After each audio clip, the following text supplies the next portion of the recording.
You are listening to the Savage FINcast, episode 95. He should have died skinny. Chicago. A criminal mastermind called Overlord held our city in his terrifying grip. Ordinary cops were losing the battle against Overlord's super freaks and mutants. Then, a miracle happened. When I found him, he had no memory of his past. I helped him find an identity and a life. Now we have a fighting chance. Now we have the dragon.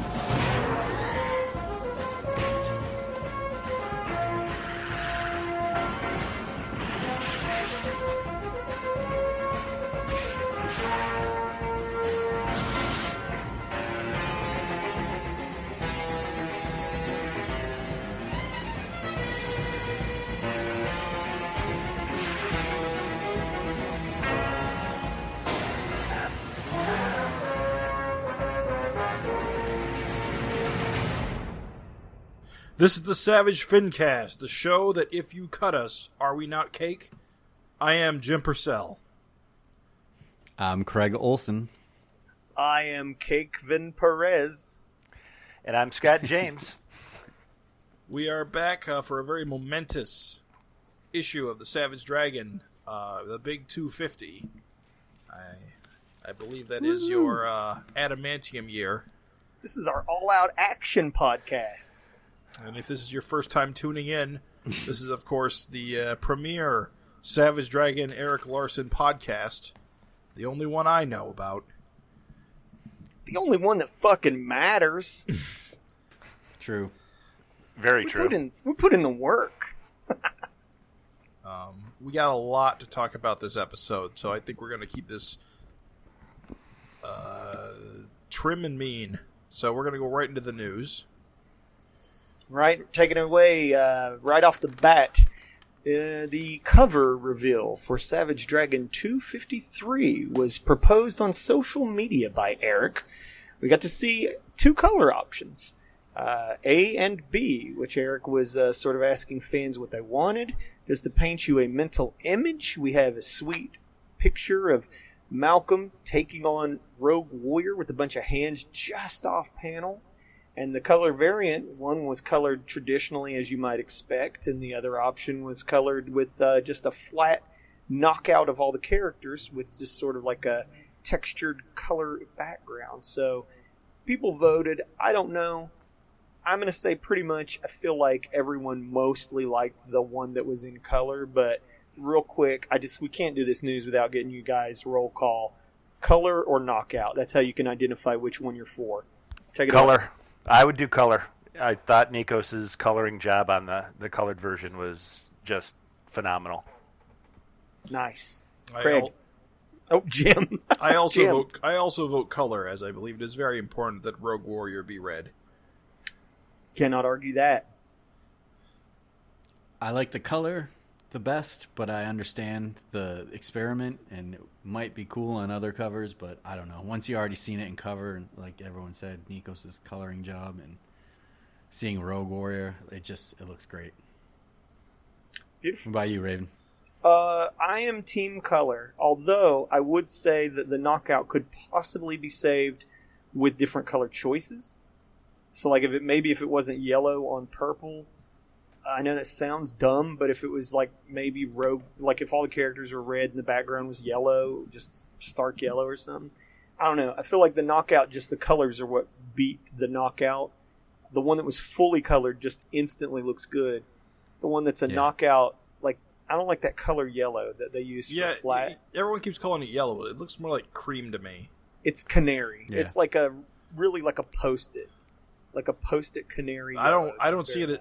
Maybe it's my eyes, but I don't see it as that bright a yellow. It's really more of a off cream to me. It's like a powdered yellow. Yeah.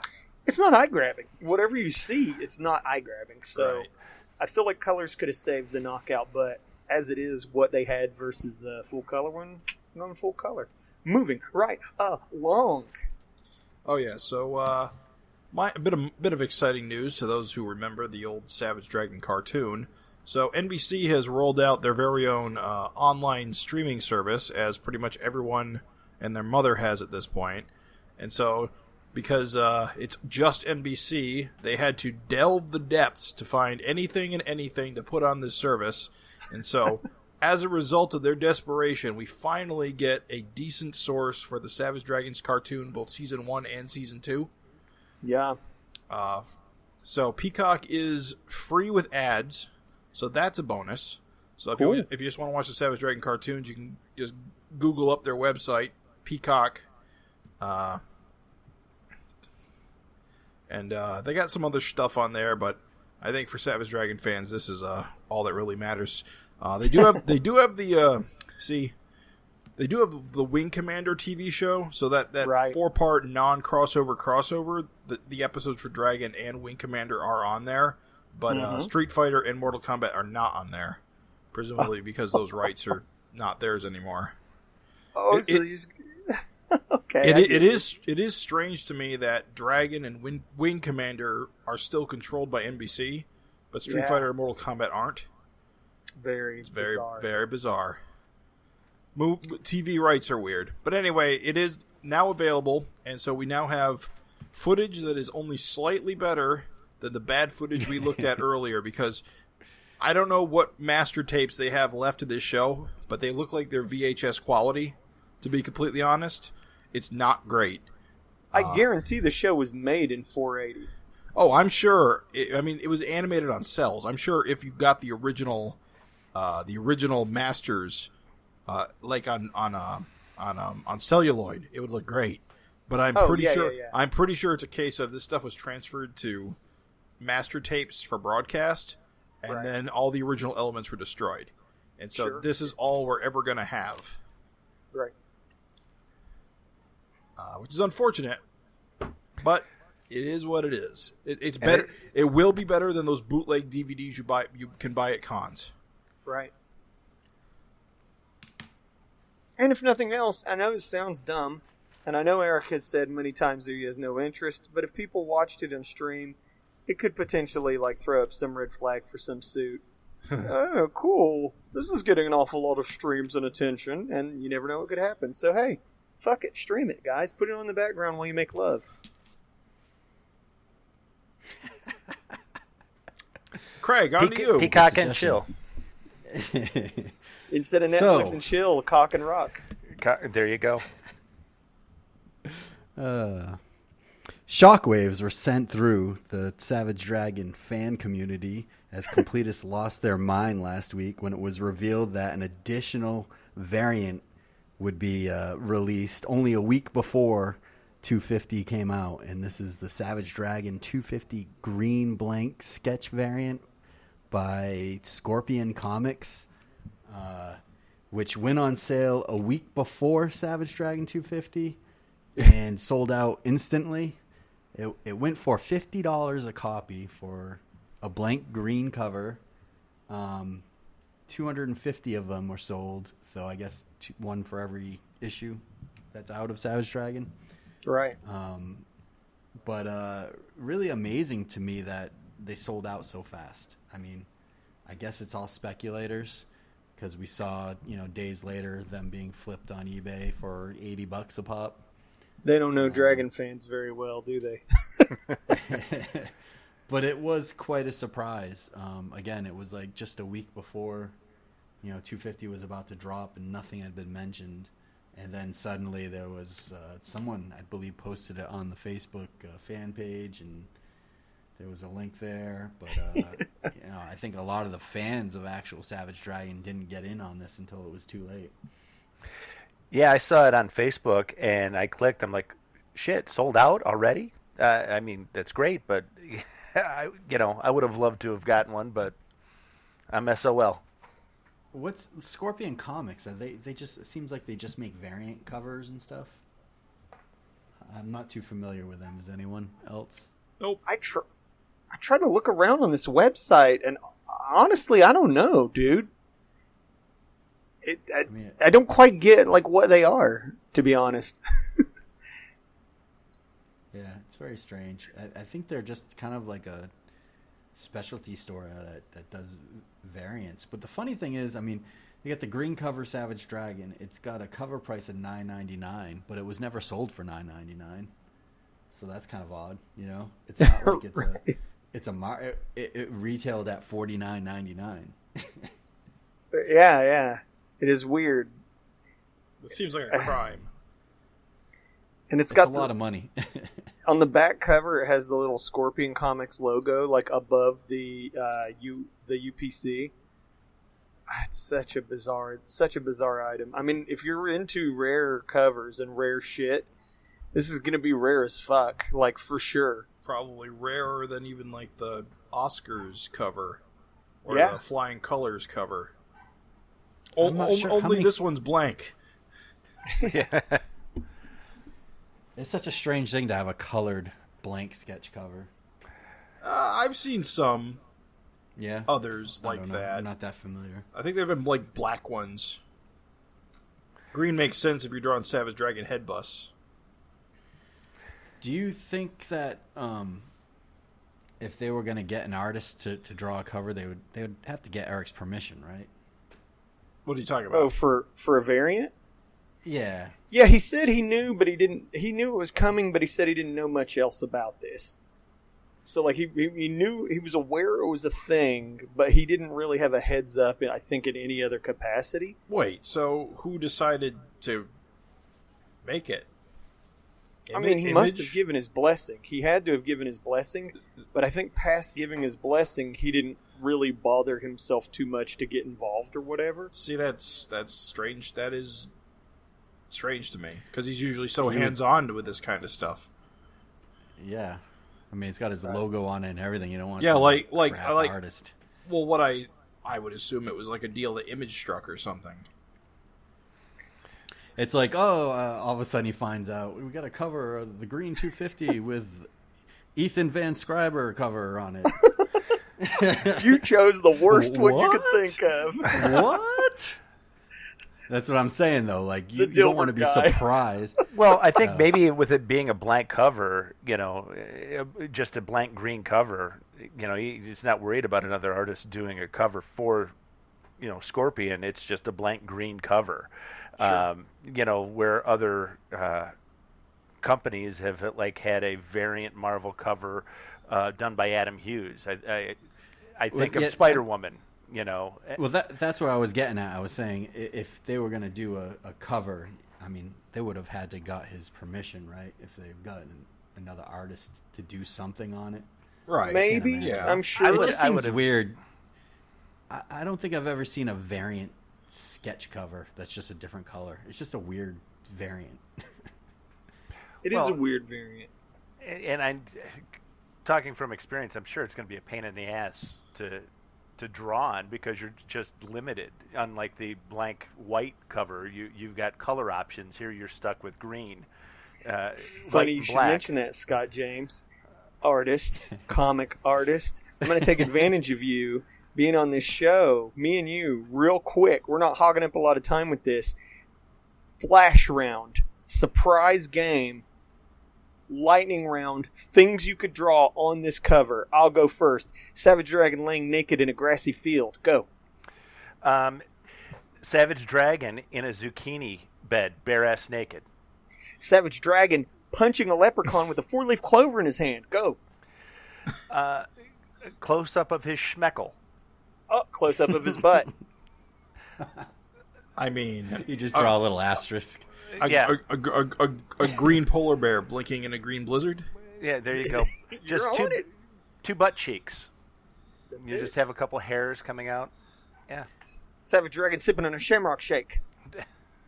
All right, we're done. Round over. Good. All right. Thanks for everyone for playing. I just like the giant asterisks on the front, and you just say it's his butthole. Yeah. Beautiful, dude. That's like minimalist. That's some like. There was an artist that like he was the master of that kind of thing. That's hilarious. So if someone who brings you this cover, artists listeners, you know what to do. Give them the old Craig Olsen butthole right there. Sign But it. damn, Picasso. $50.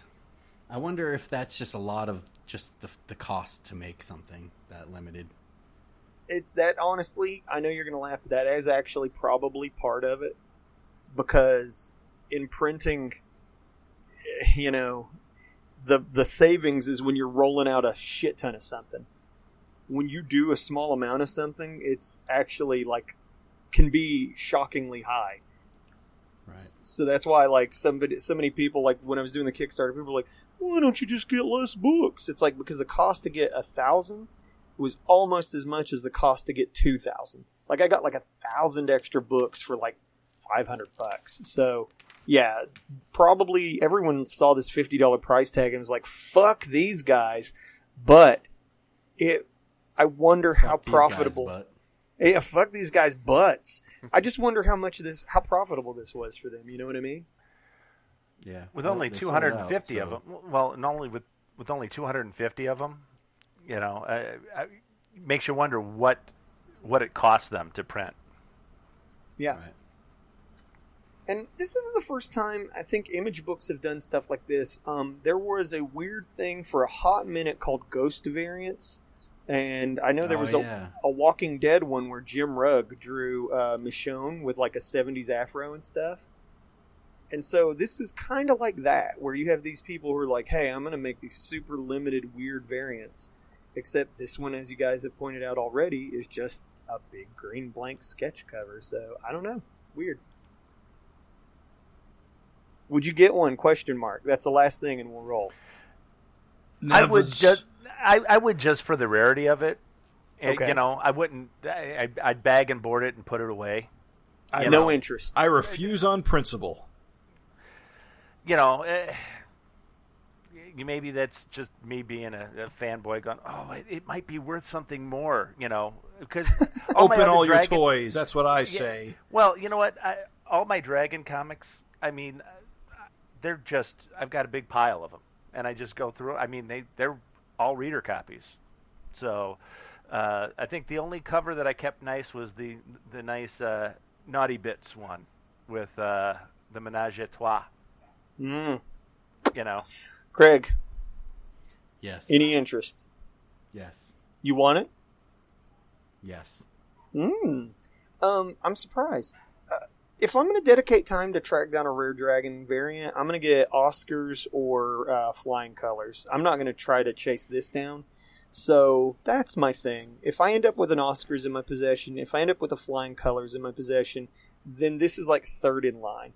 But yeah, I wouldn't say no, but I'm not hot for it, you know? My problem is I have them all, so now I need them all. It's a I trap. get it, dude. Do you have Oscars in Flying Colors? Yeah. Oh, goddamn big dick energy. I'm unimpressed. I am That's impressed. fine. I think you're compensating. I am. I have a small penis, and so I just buy Savage Dragon variants to make up for that. You missed a chance to make a schmeckle joke. Please refer to it as a schmeckle. There might be kids We'll listening. cut it and replace it. I have a small schmeckle. Perfect. Hey guys, that's all, folks, for the news. I think we got a little bit of a shake-up for this special 250 anniversary. We're actually going to be moving our sweet, sweet listener section with letters and FINteresting conversations to after the meat and potatoes, the issue review, and you'll see why when we get there. It's relevant to this issue. We made the decision before recording that would be a little bit helpful. So, yeah, we're going to wait. But the good news about that for you, dear listeners, is, hey, it's meat and potatoes time. Meat and potatoes. I love me some taters. Well, before we Let's do this. Let's get in it. Well, as we start, we should probably talk about these millions and millions of variant covers. Though, listen, dude, I've been waiting for this for months. We have to. It's time for us to do something a little special and play art critique on these variants, because I think you'd be surprised. One thing before we get into that, though, someone was kind of bitching and moaning on Twitter about how many comics this week came out that had like crazy variants. I think like Snake Eyes had like 30 variants. Jesus. Which is ridiculous. Holy shit. Our entire industry is propped up by variants. There were like 4 other comics or something where the least amount of variants were like 16 or something like that, 10 or 16. I bet one of them. So, I bet one of them was that new Transformers comic too. I don't know. None of them had more than 10 issues to their name, you know. And I was like, my one argument is, you know what? If you reach 250 issues, you get to have some variant covers. Oh yeah. Well, 250 issues by the same writer, the same guy. You know, that's a great milestone. Celebrate it. Get some variants. You know, if you're only on issue 10, you know. What's with the variants, right? Yeah. Issue 1, 30 variants. What is that about? That's greed. Like, what's sad is that's greed. Yeah, but is there anybody that's getting 30 variants of it? Unfortunately. Dude, I'm sorry. Really? There probably are. Yeah. There probably are. There's somebody, as I sit here looking down at my 6 variants. Yeah, but 30, man, that's just like next level. That's fucking insane. I That's mean, insane. You just bought 9 $10 comic books, Craig. So what? Exactly. Yeah, but I didn't buy 30 of them. He feels didn't better buy about his 30. schmeckle now. He's got all 9. That's an entire issue's worth of variants. And it's for a comic I've been collecting for 25 years. It's not a number 1 that just came out yesterday. I'm just Greg, wait till you get your mind melted. It's 28 years, dude. Oh, whatever it is. But I'm just saying, goddamn. It's almost been 3 decades. Yeah, it's a difference, dude. 30 I would agree. variants I would is agree. almost an entire issue's worth of variants. Those could have been extra pages. You know what I mean? it's just weird. That many variants is absolutely weird. We gotta judge these variants, dude. We gotta judge them because I'm sorry. Because here's the thing. All right, get ready for some sweet hot sauce, some rare venom. We're about to spit because all is not well, dear listener. Uh-oh. Not all these variants really are cut from the same cloth. No. And in fact, we need to get a little sour about 2 in particular. Well, So- there's one that I think is just wretched, but that's Yeah, we're gonna be a little shitty, a little surprising. You may find, but first of all, I think we're gonna go with this white one with nothing on it. I'm not impressed. Well, I was gonna say we can remove the sketch cover from the conversation. that was just phoned in. Well, I do. You know what? I will say this though. It does have that classic dragon magenta, though. I got to appreciate that. It's got the classic dragon logo, which is a first. The last one had the college logo on it, and that's great. That is really cool. I actually defend this cover for that reason. Like, this cover has a reason to exist. So this is your very first, issue 250 is your very first sketch cover with a classic Savage Dragon logo on it. That's actually kind of cool. So I think we can move on. Sketch covers always have both sides sketch? Yeah, usually. Yeah, usually. Yeah. Okay. I don't know. I don't buy that many of them. You know, Nick Justice is the sketch cover master. And you should see, he does beautiful things. He'll pull the comic out and just do you a double page spread on the sketch cover. It's really awesome. I'm just saying. Big shout outs to our Finn head. He's not going to be able to do it on this. No, it wouldn't work for this at all. Yeah, but I mean, that's a wrap on the sketch cover. I don't think we need to say anything else about that. Just for positivity's sake, I nominate that we end with the 2 obvious good covers. We save them to the end so we can get the ugly stuff out of the way. So let's not talk about Eric's cover or Walt Simonson's cover till the end. Is that cool? So we can. Why don't we just rank them? What we like? I'd like to hear. Because I would like to talk shit about some of these other covers. That's why. Well, that's fine. But real quick, just rank them. Sure. Yeah. Like, I'd like to hear what people like is best from best to worst. Well, why don't you lead us on that? Take it away. All right. Well, I got to go with Eric's cover. Just the colors are amazing as my favorite. Mm-hmm. I just love it. I love everything about that cover. I know it's kind of a rehash of the original one, but that's fun. But when I saw this in print, it just blew me away. It's totally different, awesome. Isn't it? Simonson cover number 2 for me. Yep. Just it's Simonson. It's matches the insides of the comic. It's, features the kids. It's just well done. It's thought out really well.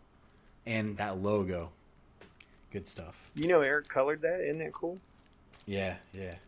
I love it. I'm Number gonna go with the Frank Cho one as the third one. Okay. I'm not happy with the circumstances around it, but we'll get into that. All in all, it came out really good with the colors. Like, it looks pretty. It could have been better. We'll get to that. But I like the 100 pages across the top. I like the look. The colors really make it pop. Next, I got to go with the Otley. Okay. I love the foreshortening. But it, it's based on a sketch, and you can tell. But it's still really cool. Sure. I'll go with Liefeld next. It does nothing for me. I can't say anything really about it. Sure. I don't like it. Sure. And then I'm not really a fan of Scotty Young. It just I'm not. Dragon looks overweight. His fin looks really bad. I don't know. I don't like the text. I don't think it's funny. I agree That's with fine. you on a lot of those. Of course, Eric's is first for me. Yeah, I was going to say, just jump into it, and because we're going to actually, if you'll be so indulgent, I'd like to actually tackle these on a cover-to-cover basis too. So just go ahead and jump, Scott James. Do your list now. I would do Eric's. Sure. I would then do Cho's. Again, the coloring to me is what makes that. I think that one was kind of phoned in, but it's still a beautiful piece of artwork. I think it could have been so much more could have been done. I then would go Simonson. Cho above Simonson. Cho above Simonson. Okay. To me, shocker. I can see that. I know Eric colored Simonson's, but I think with it being such a flat color, I think so much more could have been. I would have loved to see Nikos color that. I think with that watercolor, what he's doing now color-wise, it would have been an interesting pairing. I would then go then the Otley. Okay. I then would probably go the green cover that no one can get. Oh. I would then go Scotty Young. Okay. And I wouldn't.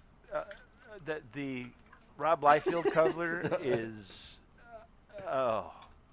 It's atrocious. Sure. It looks like he drew it with his non-dominant foot. We'll get into it, dude. There will be. Listen, like I said, we're going to go cover by cover and talk about our thoughts and what happened and whatnot. Yeah. So I wasted the variant cover. Jim, why don't you give us your blowdown? Well, Blowdown? Yes. I don't know what. Sorry, I'm hyped, dude. So obviously the Little Dragons cover by Simonson is definitely the best of all of these, in my opinion. Sure. I like the Scotty Young cover. I personally feel that it captures Scotty Young's style. It's Dragon and Scotty Young style. You can't really ask for more than that. I think it does. I think it looks good, in my opinion. His fin's got a little bit of wonk to it, but I've seen worse. And you know what? I kind of like the beer gut. I think it adds a lot of character. Okay. I wish it was. It wasn't like this. I wish the scene was different, but I can see kind of what he was going for as like a kind of a comedy skit. It's not. It's meta. It's a cartoon. It's basically a one-panel comic on the cover, which I can appreciate that too. But sure. I like it. Oh boy, is the Liefeld cover not good. All I can think of looking at it is limes. Limes is not a good. I don't know who colored this cover. If Liefeld did it himself or somebody else. No, it was colored by someone else. It does not. Nothing on this cover comes together right. I don't like it, sir. No, thank you. The burlap background is another kind of odd choice. The Otley cover's fine, if dull. It's just a basic action pose. I mean, Otley's good, but it's nothing I'm going to write home about. And what even was the last one? The Cho cover? Yeah. Yes. So what's your rank, though? Are you ranking? You kind of skipped your rank. All right. Yeah, you're supposed to be ranking them. All right, so number 1 is Simonson, then Scotty Young, then Otley, then Cho, then Liefeld. Where's Eric's? Well, Eric's number 1. I mean, is that even a question? Okay. Oh. Sure. I mean, it could be. You could be someone else, dude. It's fine. I mean, I guess in terms of uniqueness, I would probably rank the scene that Simonson puts on the cover as more interesting than a homage cover. Right. But I still think Eric's cover is probably the best of all of them. Okay. Especially with that Nikos coloring. It's really, really good. Well, I'll give you my rank quickly, and then honestly, guys, because again, there's some story, there's some drama, but my ranking is just basically, I like Eric's the best just because, and it wasn't going to be the best until I saw it in print. I was going to put Simonson on top because I thought it was more clever, like, fun, but seeing this 250, like Craig said, just echoing his sentiments, seeing this 250 pose in print with like the coloring and everything, it's doing it, dude. The nostalgia's winning. And so, yeah, it's hot. It's Eric's is number 1. I got Simonson in number 2. I don't even have it, and I know Otley's is number 3. And then I got to have with Cho as like number 4, and then Liefeld number 5, and then Young last. So that's my ranking. And so again, we don't want to, I guess, like, labor our points too much here, but I feel like at this point I want to just kind of like do just a little tiny bit of like, because there's the Cho cover obviously has a story that I think is worth talking about. I just want to make the point, maybe it doesn't need like a blow by blow, but like these low point covers, okay, that I'm holding accountable, I'm just going to call these 3 out here all together at once. I'm holding these artists to their own personal standard, okay? Like, the thing is I look at this Liefeld, this Cho, and this Scotty Young cover, I know all 3 of these artists can do better than this. I know all 3 of them can. I'm not a Liefeld, like, hater. I don't bash on him like people like to do. But I'm also not going to pretend that, like, he fucking brought it. Because you can look... when I look at all of these, I compare them to other covers and things that these same artists have done. I'm comparing them to themselves. And almost everything Frank Cho has done in recent memory has been superior to this Savage Dragon cover. For fucking things that didn't matter and weren't special in any way. Just random Harley Quinn covers were superior to this Savage Dragon sketch.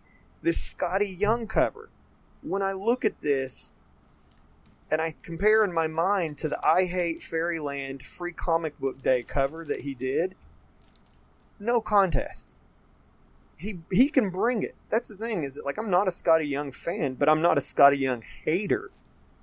And that man can bring it. When he wants to, he can fucking bring it. For this cover, he did not bring it.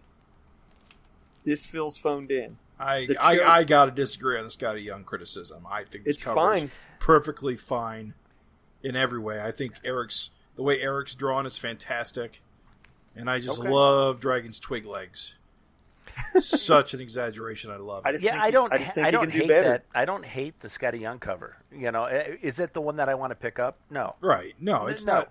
It's not exciting, but it is It is better. Oh, head and shoulders better than the Liefeld cover. I mean, he's got. And it's more interesting than the Cho and Otley ones, which it doesn't even have Malcolm action poses. Yeah, see, and I'm sorry, I'm gonna slam. Okay. You're right. I'm gonna slam it for that. It's old school Cop Dragon. It's like pick up the book and flip through. We haven't had old school Cop Dragon in goddamn 5 years. To me, the Cho cover is technically it's well drawn, but it's the effort you could tell wasn't there. You're right, Raven, with the different covers that he's done. This being the 250th anniversary special, I think he should have pulled out all stops. We'll just get into it. Let's just get the history out there. Because he did in the beginning. He did. And then he switched it up. Yeah, and again, none of this is a secret. All of this is on social media. If you were paying attention, you would have seen all this play out. So we're not even like, talking about some hot secret insight or whatever. Like, Frank had a sketch for what he was going to do for Savage Dragon 250's cover, and it looked very much on par with every other high effort cover that he's done. It was Malcolm, and he had a spear jabbed in him, and he was surrounded by just beaten up ninjas, and it looked like it was going to be fucking incredible. And then, for some reason, so fucking much time passed, and he worked on every fucking thing except that cover. And then, he was just knocking out shit left and right, super detailed shit left and right. And he never got that fucking that Savage Dragon cover any further past that sketch phase. And then, finally, it comes time to where he's the holdup. It's really obvious, because everyone else had turned in their work, and his sketch cover hadn't materialized in any way, shape, or form. And the way Malcolm's hand was resting on his pants leg, it was like an upside down OK, which on the internet, internet trolls and white supremacists try to treat the OK sign like a white power sign. I guess now it actually is, because white supremacists have adopted it. But some commenter said that it looked like the OK sign. Eric asked him to change the hand. And then in a response, what we got was this completely redrawn from scratch cover of a phoned in subpar pose, right? And it's one of those things where it's dude, we know you could do better, because we saw, we know, the story is out there, the narrative is out there for the readers now. We know that you phoned this cover in retaliation for being asked to change 2 fingers. You could have blacked out those knuckles in 30 seconds and that hand wouldn't have looked like an OK sign. So it's completely ridiculous. I'm not sure that's exactly it. That's exactly it. Could be. That's exactly it, dude. We traced down. Really? I traced it down. Yes. I traced down all of this, the comments, the threads, and the posts, and that's exactly what played out. So it's and again, I can't confirm. He didn't come out and say, "Oh, I'm so pissed off, take this shitty cover," but that's what happened. He said several times, "I'm so annoyed, I'm so frustrated," and I'm like, why, dude? I don't think it's a shitty cover. It's just not as good as what it could have been. No, like I said, it's technically drawn well. I mean, anatomically, it's correct, but it's not a typical show cover. And the colors saved it. Oh, I will say the colors are doing the heavy lifting on this cover. And now the Otley cover only exists because it was unclear if the show cover was going to come in on time, right? Right. It was. Is that why it exists? Yes, that's why it showed up so late after solicitations happened. And you can't blame or take anything away from Otley on this, because this wasn't drawn to be a cover. He wasn't involved at all. Well, and it was an Eric Larson sketch that he inked. Right. Right. Well, it was a sketch that Eric was going to toss, is what the story was. Right. And Otley was sitting next to him and said, "Can I have it?" And he took it and finished it. Yeah, I'm not. No. And so it looks cool. Don't get me wrong, but we can't judge it based on what because Otley, I'm sure if he was tasked with drawing a cover, it would be more effort in it. But it still looks pretty damn cool, I think. So again, that's my own thing. Is I'm holding Cho to his own standard. He has set the bar that we judge him by. And I am a fan. I'm not mad at any of these artists, dude. Come on, dude. These guys, I'm thankful that they did it at all. I appreciate them being a part of this. However, when I see, Rob Liefeld's Snake Eyes variant has more effort than this Savage Dragon 250 cover. He can't even add belt loops. If you look at the waist, there's no belt loops. There's two belt loops. There's two belt loops. There's no pockets in the jeans. There's no detail. It's not Malcolm. His fist is a square. And one fist is larger than the fist that's in the foreground is smaller than the one that's in the background. I gotta mark him down. Again, I'm gonna mark him down based on the fact that A, it's not Malcolm, and B, you shouldn't be able to look at some random G.I. Joe variant like Craig said at the beginning of the FinCast, like issue fucking 5 of G.I. Joe Snake Eyes, and it has a more badass Liefeld cover than issue 250 of Savage Dragon. I agree. Like, I'm sorry. And you can Google that Rob Liefeld variant. It's got like 3 G.I. Joe characters. Like, almost all of those Snake Eyes variants he did were better than this cover. And it's just disappointing to me that here's these people. Like, dude, I was hyped for the Rob Liefeld cover because I like his art. I know that it's wonky and I know that there's like weirdness always, but like, I don't care. I kind of like his shit. But dude, this is phoned in. Like, it's everything I predicted came true. Did you predict that Cho was going to throw a fucking hissy fit and phone in a goddamn pose? No, I predicted that Liefeld would draw Dragon and not Melville. You did. Yeah, you called that, dude. I'm sorry, but post 250, I don't want to see fucking Savage Dragon as a cop on the cover of a fucking issue. Like, we're past that. It just goes to show you that Simonson is just an absolute professional. Yes, dude. Guy just nailed it. Yeah, I agree. Even on Amy's T-shirt, he put his little Ragnarok guy's head on her shirt as a little kind of bonus thing. And I gotta say, his fins are on point. Every one of them. Even the one turned right, almost right at the reader, still is on point. I would agree. Yeah, let's end positive. I think that this Simonson cover is everything you could want from a variant. Yeah, you look at the characters, you know exactly who they are. And it's relevant to the current book. And I don't even think Simonson reads Dragon, probably. But he had enough. Maybe he does. But he had enough like class to crack open an issue. But that's professionalism. I mean, he's a vet. Absolutely. I mean, he's a true professional. He'll go in and look at, okay, who are the characters? You know, I just wish, and I know Eric colored it, I just wish the coloring was different. Yeah. And somebody threw this out at me. I'm sorry, Craig. Go ahead, because I'm going to go on a rant. I was going to say, imagine someone asked you to do 1 of 6 or 1 of 5 variant covers for their 250th issue that they drew, you know, and wrote every year for 27 years. 28. 28 years, and you just turned in like a pinup static cover. Yes. Of, you know, something that looks like a convention sketch. Yes. Again, I'm going to say this, dude. It needs said. Like, I'm sorry, dude. It needs said. Like, somebody told me, they were in the comments when I was, like, ranting about this on social media, and they were like, well, you know, I mean, it could be that it was just like a favor and you get what you pay for and all this. And to that, I'm going to say, wrong, dude. Because I used to have that attitude where I was like, fuck it. I'm not getting paid a lot. I'm not going to try real hard. And do you know what? As a result, there's some shitty fucking art out there that represents me, and I'm not proud of it. And you need to fucking bring it as hard as you fucking can because your work represents you. And there's a saying among, like, musicians that I admire where it's like, dude, you should play a dive bar as hard. You should play a dive bar as hard as you would play a sold-out stadium. I agree, Raven. Because Raven, I agree.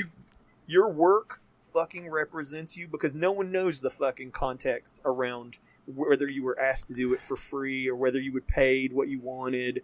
No one knows the context. At the end of the day, your work's just out there either kicking ass or sucking shit, and that's on you. They needed to nut up, and they didn't nut up. Simonson looks like he was paid $1 million. You know what? Even if it was just a favor. Not that Eric would ever ask me, but if I was asked to do one of those variant covers, in my mind, whether I'm getting paid or not, my job in my head is to make myself look the best that I can look. And in my mind, I'm going to try to do a better cover than everybody else. Including Scott, I'm so glad Eric. you said that. There's no pride in these two, in the Cho and the Liefeld cover. There's no pride. There's no competitive. Clearly, they're not out to like shit on everyone else. These are just phoned in. Yeah. There's no artistic pride on it, dude. You know, nuts. it's like, it's my chance to go, oh, you know what? I want them to want my cover over Eric's cover, or my cover over Simonson's cover, or mine over Otley. You know, that's my mentality. Whether I'm getting paid or not, whether I'm getting paid little or getting paid, you know, thousands of dollars. It doesn't matter. What matters at the end is the end product, and does it represent my ability and my skill? And by drawing just a generic Malcolm charging pose, you immediately, the artist, have chosen to invite the comparison between your drawing and Eric's drawing of Malcolm charging, and Eric fucking creamed Cho. And there's not a lot of people that would say Eric Larson is a better artist than Frank Cho, because everybody just associates Cho with those lavish, sketchy pen drawings. But goddamn, Eric creamed him. I mean, they went head to head, and Eric's drawing fucking shits all over this Cho drawing. And as far it's as a reused cover. It's the cover of issue 1. It's a recycled layout. It's nothing against Eric, because it looks great. Don't get me wrong, but it's nothing new and innovative that Eric has done, and he still destroys them. He still shit on him. And as far as like Rob choosing to draw like Dragon just standing, it's like, okay, again, you made the choice to draw an immediate comparison through you drawing Dragon in that static pose on the cover versus Eric's drawing of Malcolm. And again, like, Eric's drawing is full of energy, it's full of power, it's full of like kinetic, like just like there's just a fucking design to it. Rob's is just fucking old school Dragon who's not even in the book anymore, just standing there, and he's in a spotlight, and it's just so low effort, dude. And I'm disappointed because, again, his G.I. Joe variant with like Snake Eyes and Scarlet and I forget the other dude right now. But like, dude, he tried harder on that shit. He tried harder on some X-Force variants, some Deadpool variants, Cable variants. I've seen him try harder on Marvel books that he has done recently than he tried on this cover. I'm very disappointed, bro. He drew Dragon like I would draw Dragon, trying to draw a cool action pose. That's how negative I am about this cover. If you can't come up with an idea better than me. I'm just saying, compare it to his recent work. Like, dear listener, if you think if I was given that cover, I would have destroyed. I could do something 1,000 times better than that cover. I'm sorry to interrupt you, Raven. It's just I'm looking at the cover right now, and it's infuriating because there's other people that would have probably loved the opportunity to have the chance to have an alternate cover for a monumental issue. Even just me as someone who doesn't I'm not going to shit on Liefeld's work or whatever because of the technical whatever. He could have even drawn like Malcolm fighting the Pouch. He could have drawn Malcolm fighting his new Youngblood. Anything would have been better than simply drawing Dragon alone. It just, to me, it's like the choice there. Same thing with Cho. It's like, Cho, your original drawing was Malcolm surrounded by ninjas with a big spear in him, and clearly it was like post-action scene. And it's like, dude, it looked so cool. I was so excited to see it finished. And I'm so disappointed to see this final product. I don't know. I'm done. I'm going to stop bagging on these. I hate to start this out with this way because, dear listener, we have so much positive shit. Like, we have so much good stuff to say for the rest of the thing. But, dude, we had to say it. It had to be said. Anyone else have anything else they would like to contribute to the cover critique? I just want to say Eric's cover, when you compare it to, Savage Dragon miniseries #1 cover, you just see how much he's evolved. Absolutely. And how great he's, just not even become, because he started off great with Savage Dragon, but just how refined and just well evolved it's really become. Well, you also see how well the coloring of Nico's, it just complements. I mean, it's a good match, I feel.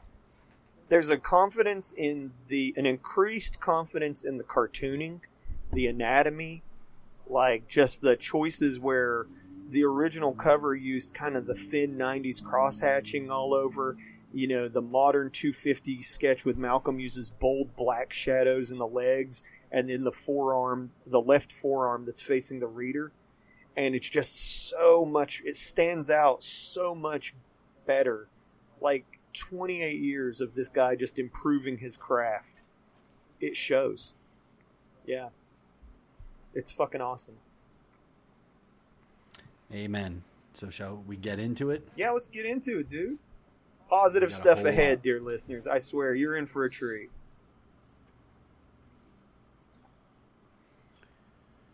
I love the Josh Eichhorn has been nailing social distancing for years.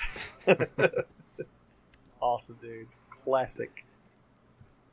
And I love this top-down perspective of, Malcolm and Maxine. I do, just too. chilling in the bedroom. I do too. And again, the colors on it, just the warm and cools. The top-down perspective is phenomenal. Really well drawn. The lettering, everything comes together on that splash. Mm-hmm. Yeah. Even the details of like the electric plug behind the I table. was just looking at that, It's pretty yeah. crazy. And the nip slip, of course. Hilarious, dude. Yeah, very awesome. And I think the flip, like the gag of Malcolm using his jumping to like squish the mosquito. Well, God damn, that's so funny. This is the best use of super aim yet. Yeah, it is, isn't it, dude? So hilarious. I am disappointed there's not a little squit Oh, sound effect. sound effect. No, Right. I would agree. I didn't catch it until you just said it, but yeah, you're right. I will say this. Mm-hmm. I don't think the fact that he's jumping reads very well. Oh, I do. Kind of just looks like he's floating in the air. I mean, no. you have to Motion assume he's lines jumping. motion lines would fix that. If there was a few motion lines, I think that would have, solved it. I kind of feel like this is just me spitballing here. I think he was trying to show jumping in this way, and I don't know if it works. I mean, obviously he must be jumping, but at the same time, it also just kind of looks a little awkward. For me, it does because he's not going to need very much effort to jump that high. Right? He's probably Yeah, it's almost like a little float. exactly. It looks like he's like flying. He looks like he's Superman flying. Nah. Well, I mean, you read it, but I don't read it that way. I thought it was a funny gag. Just him squishing it with his single finger and then going back up with the tissue. Oh, it was so funny, dude. That's funny as shit. It is a weird way, 2 pages to start off. Like, there's no callbacks to this or anything. It's just like a quick, funny gag. I do. It is. I do It is love fun to see that- his toes, though. I do love how on the second page we're seeing the kind of more modern panels back again that we first saw come back in 249. So kind of sets the mood of, hey, this issue is going to be more in the vein of 249. At least that's what it seems like. Well, and I really like these intimate moments between Malcolm and Maxine, and this issue is just chock full of those. Oh, yeah. Yeah. It's really cool to see.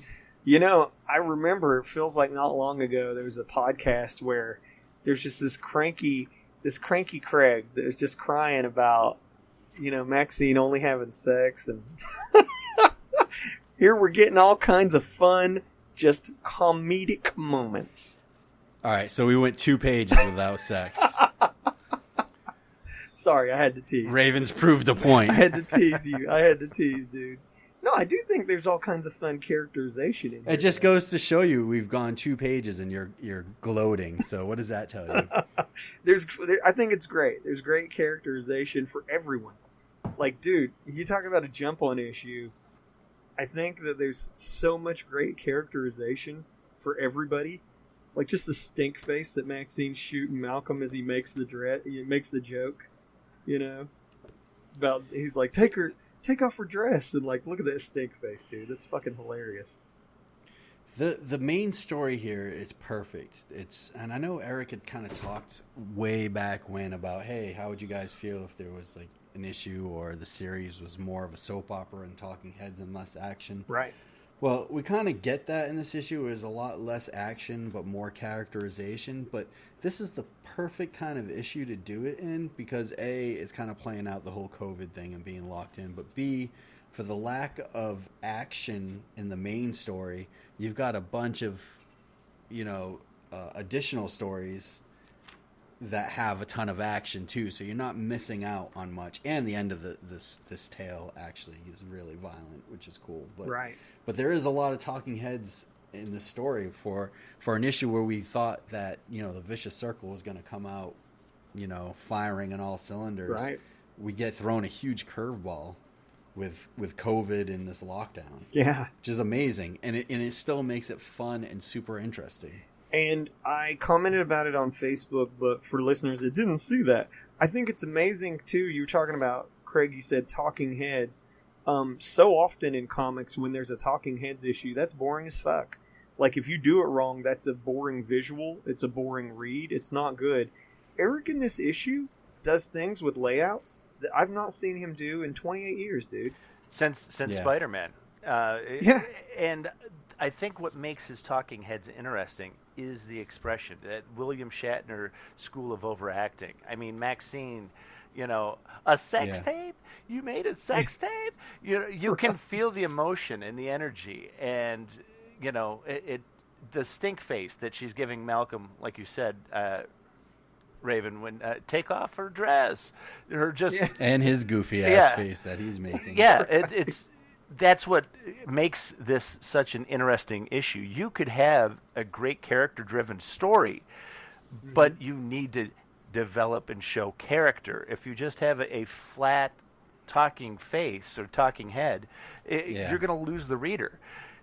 Yeah, and talking head is definitely the wrong word for this. It's just a lot of dialogue and people having conversations, but Eric can mix it up where it's not just heads, it's full bodies at different angles, doing different things, laying different ways. He's a great director. He's moving that camera. He's going from from the opening splash page, a bird's eye view, and then rotating the camera around in a 360-degree angle. I mean, he's really setting the stage and directing this and really developing these characters in the process. And even, dude, it's like, as a sequential art feat, like, again, I want to praise, like, these kind of sequential art, like, triumphs.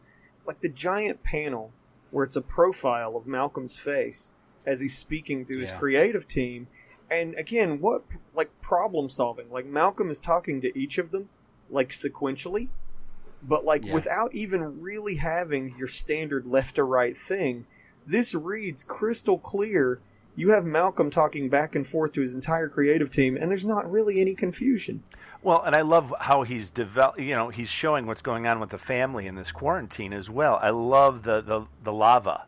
Dude, that's so funny. I mean, I used to do that as a kid. I mean, it's like a total throwback. Oh, I remember doing that. That's, it's developing the kids as characters as well, and Maxine as a mom, and, it's all of that coming together. It's funny because they just had that show on Netflix that came out. Like, what was it? Like, Don't Touch the Lava or something? Have you guys seen that? No. My kids love it. It's basically this game, but they made it into a game show where you go room by room and you've got to get to the one side of the room from the other without falling in the lava. I was just watching Community, and they had the issue of where they were playing lava in the whole campus of the school. So, kind of been a theme as of late. Did you guys recognize his creative team? I know everybody except the creator of Tribe. I know there's Justin Jordan, Gail Simone, Bill Sienkiewicz. Oh, is Larry it Stroman. Larry Stroman. Oh, of course. Okay, there you go. Well, we read that one issue of Tribe, so we're... That's Jordan D. White is the... I think you said Justin Jordan. Who's the fourth one? Bill Sienkiewicz. Oh, okay. Dude, he looks so much like him. It's fucking hilarious. Well, he nailed it. They all do. They all do. That next page is... I love that shot of Maxine. It's the sexiest shot of Maxine he's ever drawn. I don't know, but it's damn hot. I mean, I love that panel. I love it's not a typical page layout. He's got a full figure, and he's worked the panel and the movement of your eye through, her pointing, telling him to, get in there, and I love the little bit of her kicking him in the butt. You start with your establishing shot, their apartment. You go to her kind of reading him the riot act. The little swift kick in the derriere. The close up of her talking, him getting ready to hop in the shower. I love the end of the clothes being thrown in the washer. I mean, just the eye movement. I just love this because I know a lot of people like to bitch and moan that she looks like too young or something, but this picture here, this drawing, I mean, she looks all woman to me. Well, yeah, those people are fucking just looking for something, dude. Maxine has looked like an adult for a while. I would agree, and I think the coloring, especially on her ass cheeks, and how the highlight on the outside of the leg, that's stuff that isn't directed, by any kind of line work. That's all Nikos. I mean, and I like the use of the yellows. And that goes for every page that we've talked about. I think this is probably one of his best issues that he's colored. Yeah. Yeah, I would agree. Totally agree, dude. Totally agree. Just everything. I do love that Maxine's got a long hair back. Oh, I think that's a great look I agree. for her. But yeah, the coloring, just every page. And it's not even... I'll tell you guys what my favorite colored page is. It's coming up. Okay. Well, if we go to the next page, I love how he differentiates between the warm color of where Alex is sitting and where there's no light in the room where Angel's sitting. Or the cool colors on her. Yeah, and then the glow from the cell phone on the one side of her face. Absolutely, I was going to say that. And I've got to say, I'm wondering if Eric's going for a record for nipples this issue because it's just a nice shot. Angel looks good. There's there. Malcolm's right next to him. I know. Yeah, it's good stuff. It's hilarious. It's funny. Too. Oh, sorry. Go ahead. No, you go ahead. No, I was gonna say it's just hilarious to the running subplot of Maxine keeps watching the tapes. Like everybody's grossed out and freaked out, but they just can't stop watching. Like May and Thunderhead's sex tape. Well, and it kind of, going back to the page where she's giving him the stink eye. Here he is saying, "Take off her dress," and she's giving him the stink eye, but she's watched it like a gazillion times. Right. I do like that he could have just drawn the scene with just Angel, but he just threw Alex in there just to remind us in a way that they're roommates. Yeah. And, it's just a nice little callback cue. Yeah, like you said, he could have just mentioned Alex, but there she is. Well, it's just good to see her. And that detail of just adding in that panel of Malcolm, adding the kids, playing around them, climbing on the couch, sitting there on the floor. It's just a nice, you get the idea and the feeling that, okay, they're in quarantine. I think Marsha looks cool as shit. The coloring. That's what I'm going to say. The coloring on Marsha. The texture on her thighs, Yes. the blue glow from the phone. Those are things that a lot of people oversee. And I've seen colorists oversee those things. And having that warm and cool, like with the panel with Barbaric smashing Mighty Man. Mighty Man. I almost Mighty said Man. Super Patriot. Smashing, face plant. You go from the purple blue down to like a yellow, and it's just a nice mix of warm and cools.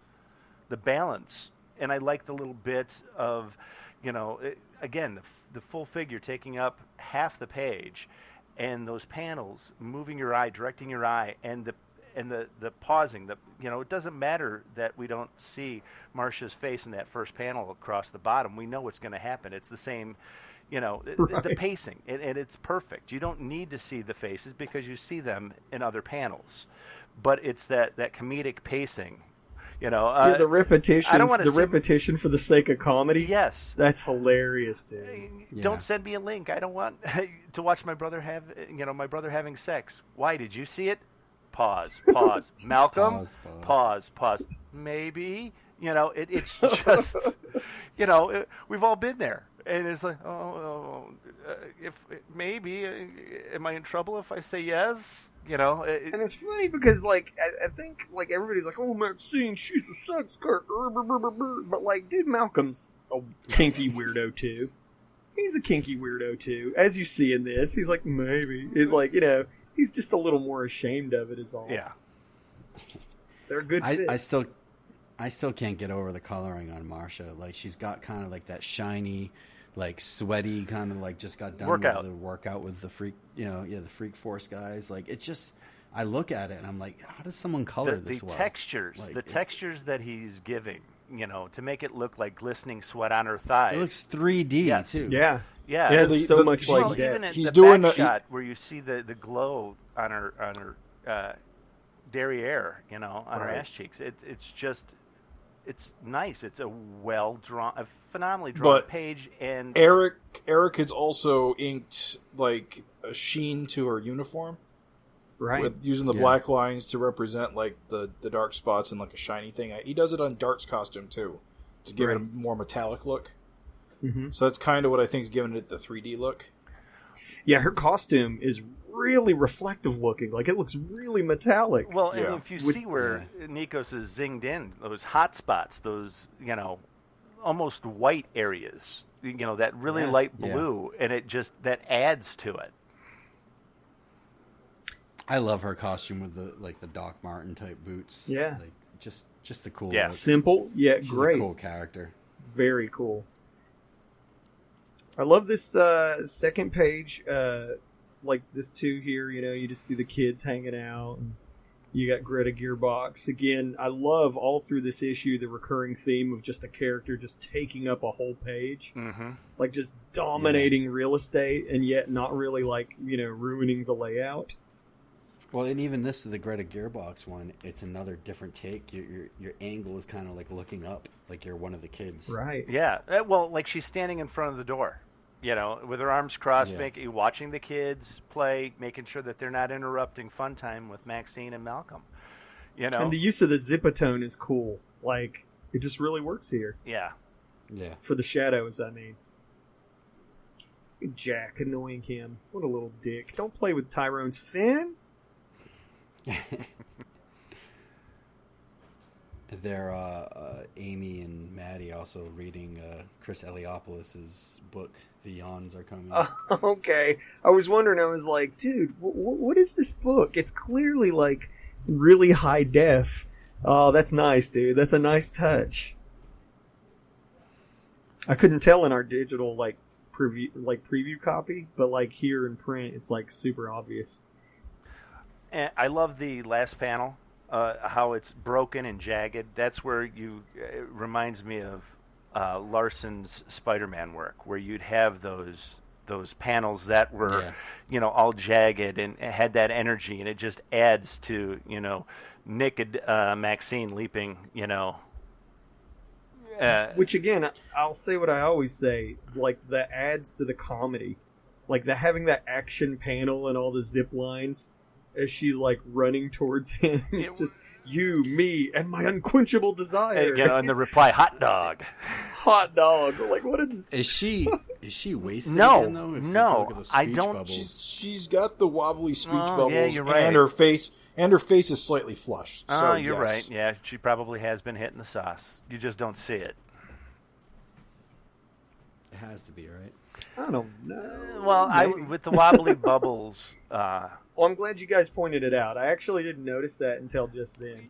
In the past, you've always seen her with a bottle or a drink in her hand with the wobbly. So, I was thinking maybe she's past that, needing the self-medicate. For a minute, I thought we had maybe the beginnings of getting old Maxine back. But, right. As time has progressed. But, hey, just a great panel. Guys, page of the issue for me, layout wise, I love the use of just different floors to show like the dragons are in one location and Captain Tootsie is in the other. Oh, Like, I think that is cool as shit. no, I think that's a great Yeah, device, that's and having the image. I mean, because it's like a splash page. There's no gutter or border around either one of those panels. I love how it blends together, but yet they're in different spots. And then the, like, 3/4 top-down perspective where you've got, like, planks of the board, like, just missing in certain places and negative space coming through. So fucking clutch, dude. I love it. He turned a Zoom call into an interesting layout. And I can't believe it. And this is where those talking, the talking pages. It's made interesting because he's moving his camera. He's doing new things, making it visually interesting, not just talking heads. Yeah, you've got talking heads, going down the side, but that 3/4 of the page, if not more, is taken up with a really cool drawing of two separate spaces in one space. And again, there's effortless character moments, like little Jack being like, "Hi, Captain Tootsie. Hi, Captain Tootsie." Like, who hasn't seen kids do that? Where, like, there's this, like, my nephew does that. When me and my mom have a Skype call, he's like, "Hi, hi, hi," and he's just like in the background, like, dude, just great little character moments. Maddie zapping Malcolm's hand. Mm-hmm. No, it's just really well done. I just want to go back about the wood panels. He could have easily just done like a square kind of cutout, but to break them off as like actual panels, Right. It's great. It's great. It really is. That's why it's my favorite of this issue, dude. Or of this, like, that page. I was just like, oh, that's so fucking clever.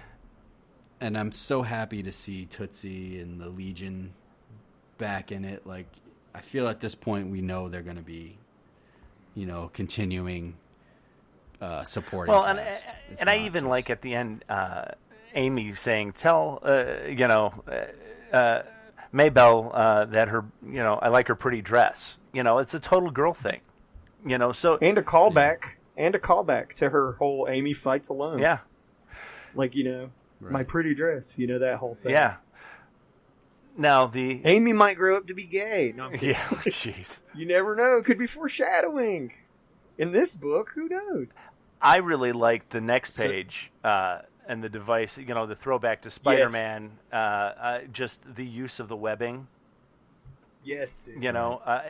Before we jump there, though, I just want to make one point that's kind of a little interesting tidbit, is that we learned that the Secret Legion and Captain Tootsie are staying at Gentech or GeneTech Laboratories.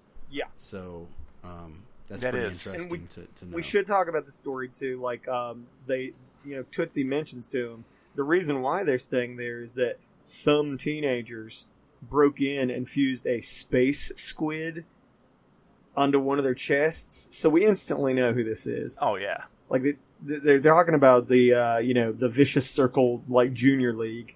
And so it's so... Right, which we saw last issue. It's so cool because it's like, dude, Space Squid? Like, what kind of crazy shit does GeneTech have going on? You know what I mean? Right. Like, just that little thing makes them so interesting. I also think, before we leave this page, that it's neat that Rollo's, like, old fucking brother, Buddy, who I thought was going to be a throwaway character, is still around in some way. Like, they just mentioned that he's there helping with the kids. Yeah. So that's cool. All right. Sorry. Let's get No, back you're to that good. page. Yep. Next page. Web page. Very awesome layout. Very fucking awesome. Yeah, and again, it's talking heads, but the way he has the girl spinning the web. I mean, and that's the panel. I cannot believe this reads so easily. Like, I was expecting to get lost reading this. Dude, it's so obvious, like, who speaks, who goes next. Yeah. And I love Yeah. the colored word balloons. I was just going to say, I think part of it is the different colored word balloons for the different characters talking. Yeah. And just the way the word balloon placement is, it just really helps the flow of the page. And I love the last panel of Maxine, biting on Malcolm's ear. I'm not watching porn. Face. I'm not watching porn. I think it's funny little nod, like a funny little self-aware joke. No, you're watching girls squirt goo out of their hoo-haws. That's porn. So funny, dude. Yeah. Maxine's kissy face as she's putting little baby Maddie away. Dude, there's so many good faces in this issue. Yeah. And the drip. No complaints here. No, and and the prolonged string as she's leaping towards him. Dude, I think it's... I even like his little face, like peeking over the book. And there's no detail there. I mean, that is all just... I mean, there's no lines, but he's implied everything. Yeah. He's drawn nothing, but has implied everything. And again, if she was drunk before, she's definitely sober now. So there's no red in the face, no wobbly word balloons. And again, Maxine is such a funny character. And dude, just the phrasing of them, they're about to get it on. She could be saying something corny. Like, oh, hey, ready for something hot and wet, or just something lame. Dude, instead, it's this really ridiculous exchange of her. They're talking to Greta like she's a total know-nothing robot, because she is. And it's funny because that joke is a recurring gag. Like later in the issue, Malcolm talks to Greta the exact same way. But she's like, keep an eye on the door while I go fuck the hell out of my husband out of sheer boredom. And Greta's just like, very good. I'll ensure that you are not disturbed. And then the whole, meet me on the field of battle to determine the champion of the universe. Fucking hilarious, dude. Yeah. And it plays well as the old gotcha for the page flip. Oh, God, yeah. And that is a killer splash. Yes. Yeah. Dude. So awesome. Now, my question is, is Wayland's dad, was he fused with a space squid? Very well could be. We don't know. I gotta imagine, because they look exactly the same. Yeah. That might actually be because we never had that explained, right? No. Now you know, dude. And it's kind of cool, because it's kind of like by learning something about his son, in a way you learn something about, Octopus, who has been in the book for fucking decades, and we never had an explanation, and yet, effortlessly, you just kind of learned a little something extra about Octopus. Yeah, well, and I don't think Eric, early on, Octopus wasn't a character that he really put a lot of, there wasn't a lot of character development with Octopus. You knew he was a scientist. That was kind of the... Right. He started off as kind of just like a creeper, where you saw the tentacles come out and you're like, what kind of monster could this be? And you never, it was kind of a mystery. And you saw a guy with a trench coat, but he was never shown in the same space as the long octopus arms. And then finally there was the big reveal. So awesome. I don't know. I'm not going to name names, but I read another comic very recently that it went to really laborious pains to tediously explain everything. And it's kind of it's really awesome to see a writer. People don't give Eric enough credit, but they just effortlessly throw little tidbits and lore, out there in the book. You don't need a labored, you didn't need Wayland to look into the camera and be like, at last, a space squid, just like my father. You didn't need that. No. And it's again, that's where I think he shines as a writer, because it's like he's dropping little nuggets of information for you to piece it together like a fine mystery. Okay, was that a space squid? And you're finding out things about characters from other characters, in the process of reading the book. And he's been afforded that luxury of doing 250 issues to where he could build upon it. Right. He has that chance to do that slow burn. Oh, yeah. Again, another great page laid out, following that splash page, with those jagged panels. Yeah, back to the 90s. Yeah. Love it. And I love the panel breaks. Maxine in the top panel, and the perspective. Oh, and the flame coming in. Maxine, look out! Frau whoosh, blocking it with his hand. Yeah, I mean, it's just so brilliant. cool. Yeah. My favorite part of this issue is the second panel where Waylon's just like in awe to Celebrity Crush because she's like, dude, that is such I love hilarious. Slobbering like, times frozen over, you staring pig. at her.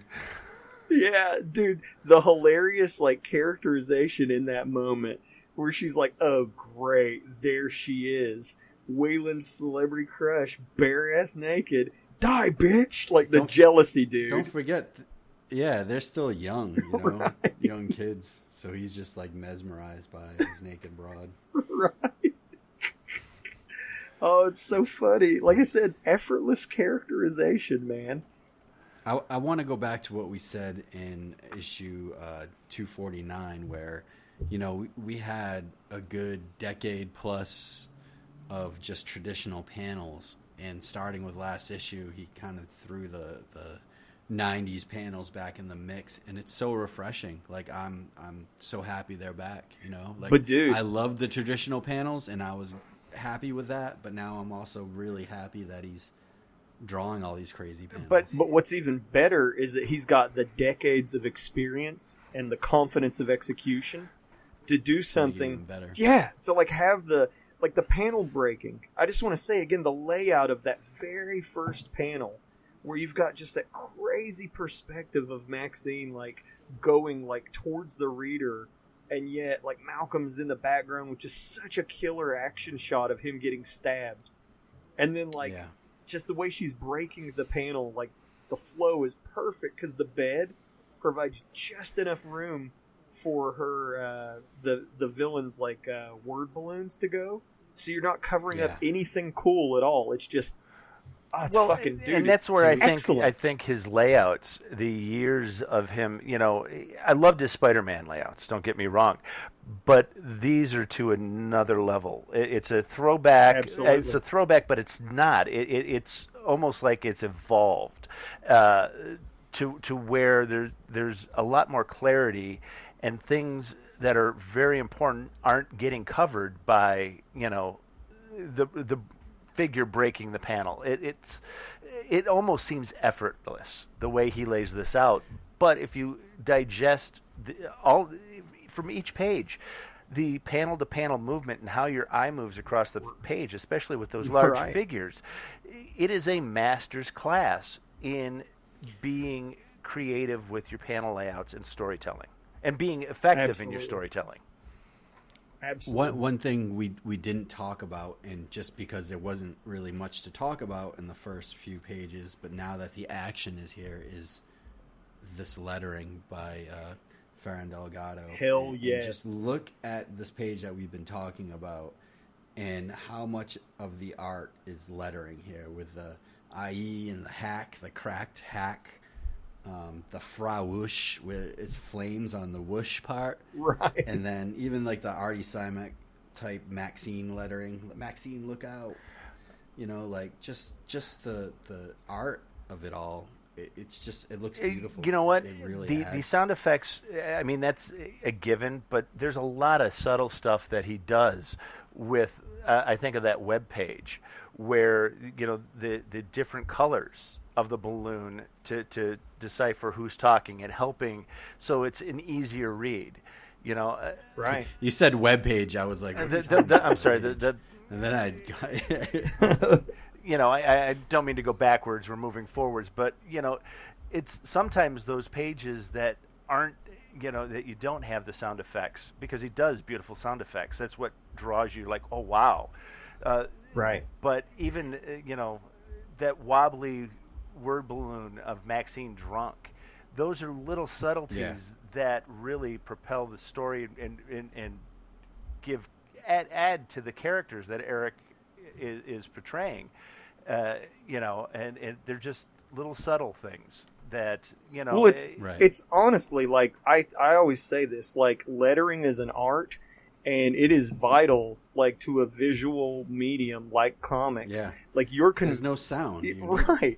Right. So like when you see, word balloon, it could just say it's over, dragon. But when you see it's over, dragon, that's how that's fucking read. Oh yeah. Like the emphasis is on over. or die, bitch. Like, you know, die is like big and like stressed, you know. Maxine, look out! You know, like, fucking you get it, dude. Oh, yeah. Oh, it's so good. Like, good lettering elevates a comic to a whole nother level, dude.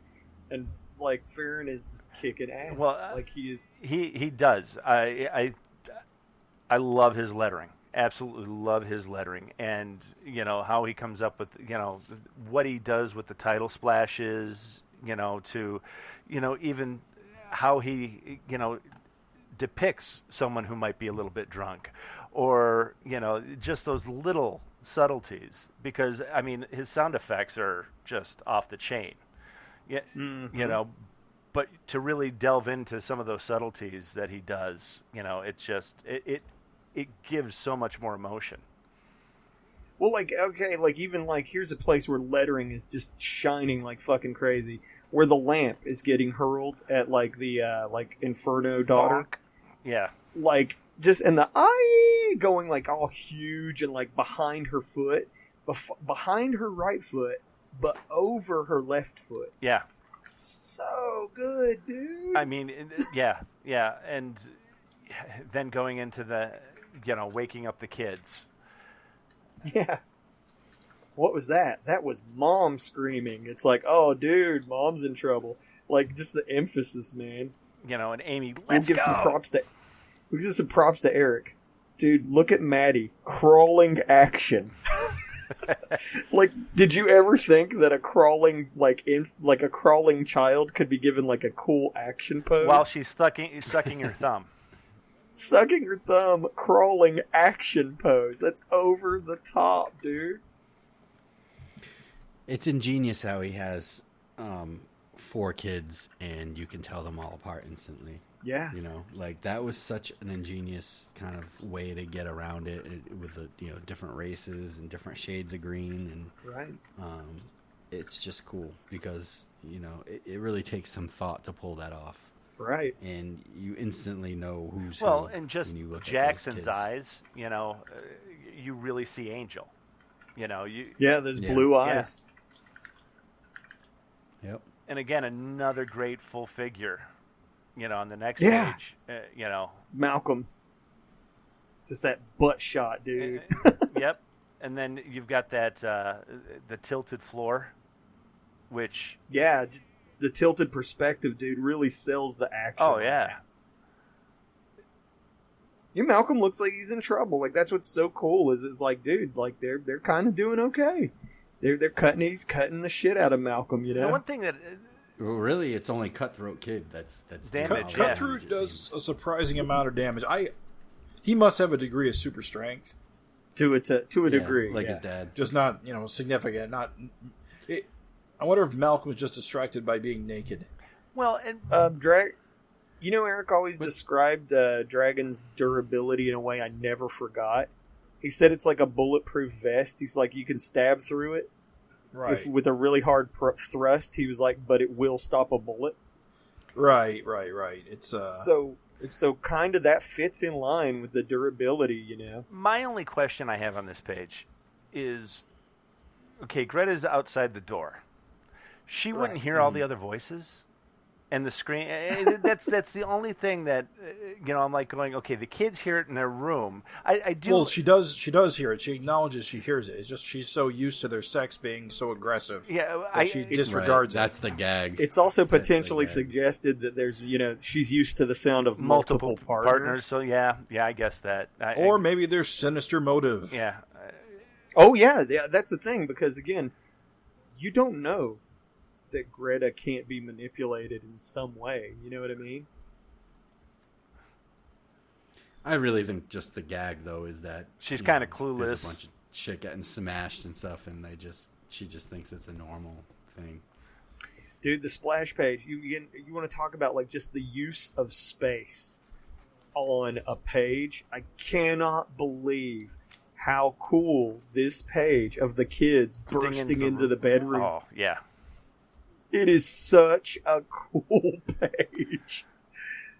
Oh, dude. Like, it just can't cut through getting punched into the foreground so fucking hard. and like Open Face Junior and like Dumpling and Blossom all coming from the back. Oh, it's so, and Pervo Waylon getting all hentai with Maxine. Well, and Look at him, dude. the amount of depth in that panel, or that page. Yes. I mean, you go from, Cutthroat Jr. In the foreground to Malcolm in the middle ground, and you get every character in there, and you can see through the bedroom door that they just busted through, and I'm betting that that's their bedroom that we see on the other side of the hallway, or the other side of the apartment.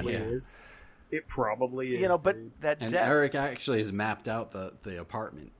Right. He posted that on Facebook so that he would know like where things are. No, I just think that's another brilliant page. Dude, Yeah. and then we get into the holy shit.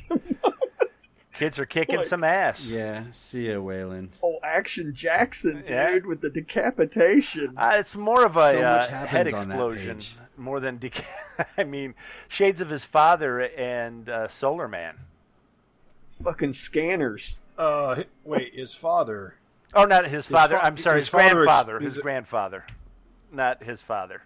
His, Wait, who are you talking about? Dragon. So- when so when when he Dragon, punched Solar I'm not. Man? I'm talking his grandfather, not his. Not Malcolm, but when Dragon hit Solar Man in the back of the head, and his Oh, just right, head yeah, yeah. I mean, Okay. shades of his grandfather.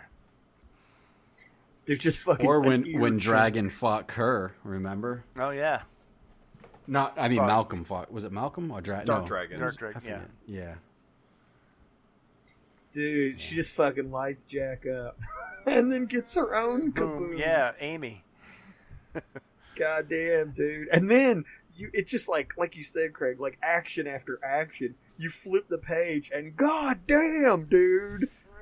But I was so concerned for Jackson when I saw this because he gets Yeah, he fried. does. Yeah. Yeah. Oh yeah. He's chosen one. He's fine. Yeah. Then you. You had no. I was worried for him. Yeah. I was. I was more worried about oh wait. Oh, Maxine always, but no, wait, not this scene. I was worried about somebody in another scene, but not this scene. I was worried about Maxine this whole fight scene, dude. I thought she was gonna get fucking chopped up or fucking burnt or something, dude. Because she's just a normal person, you know.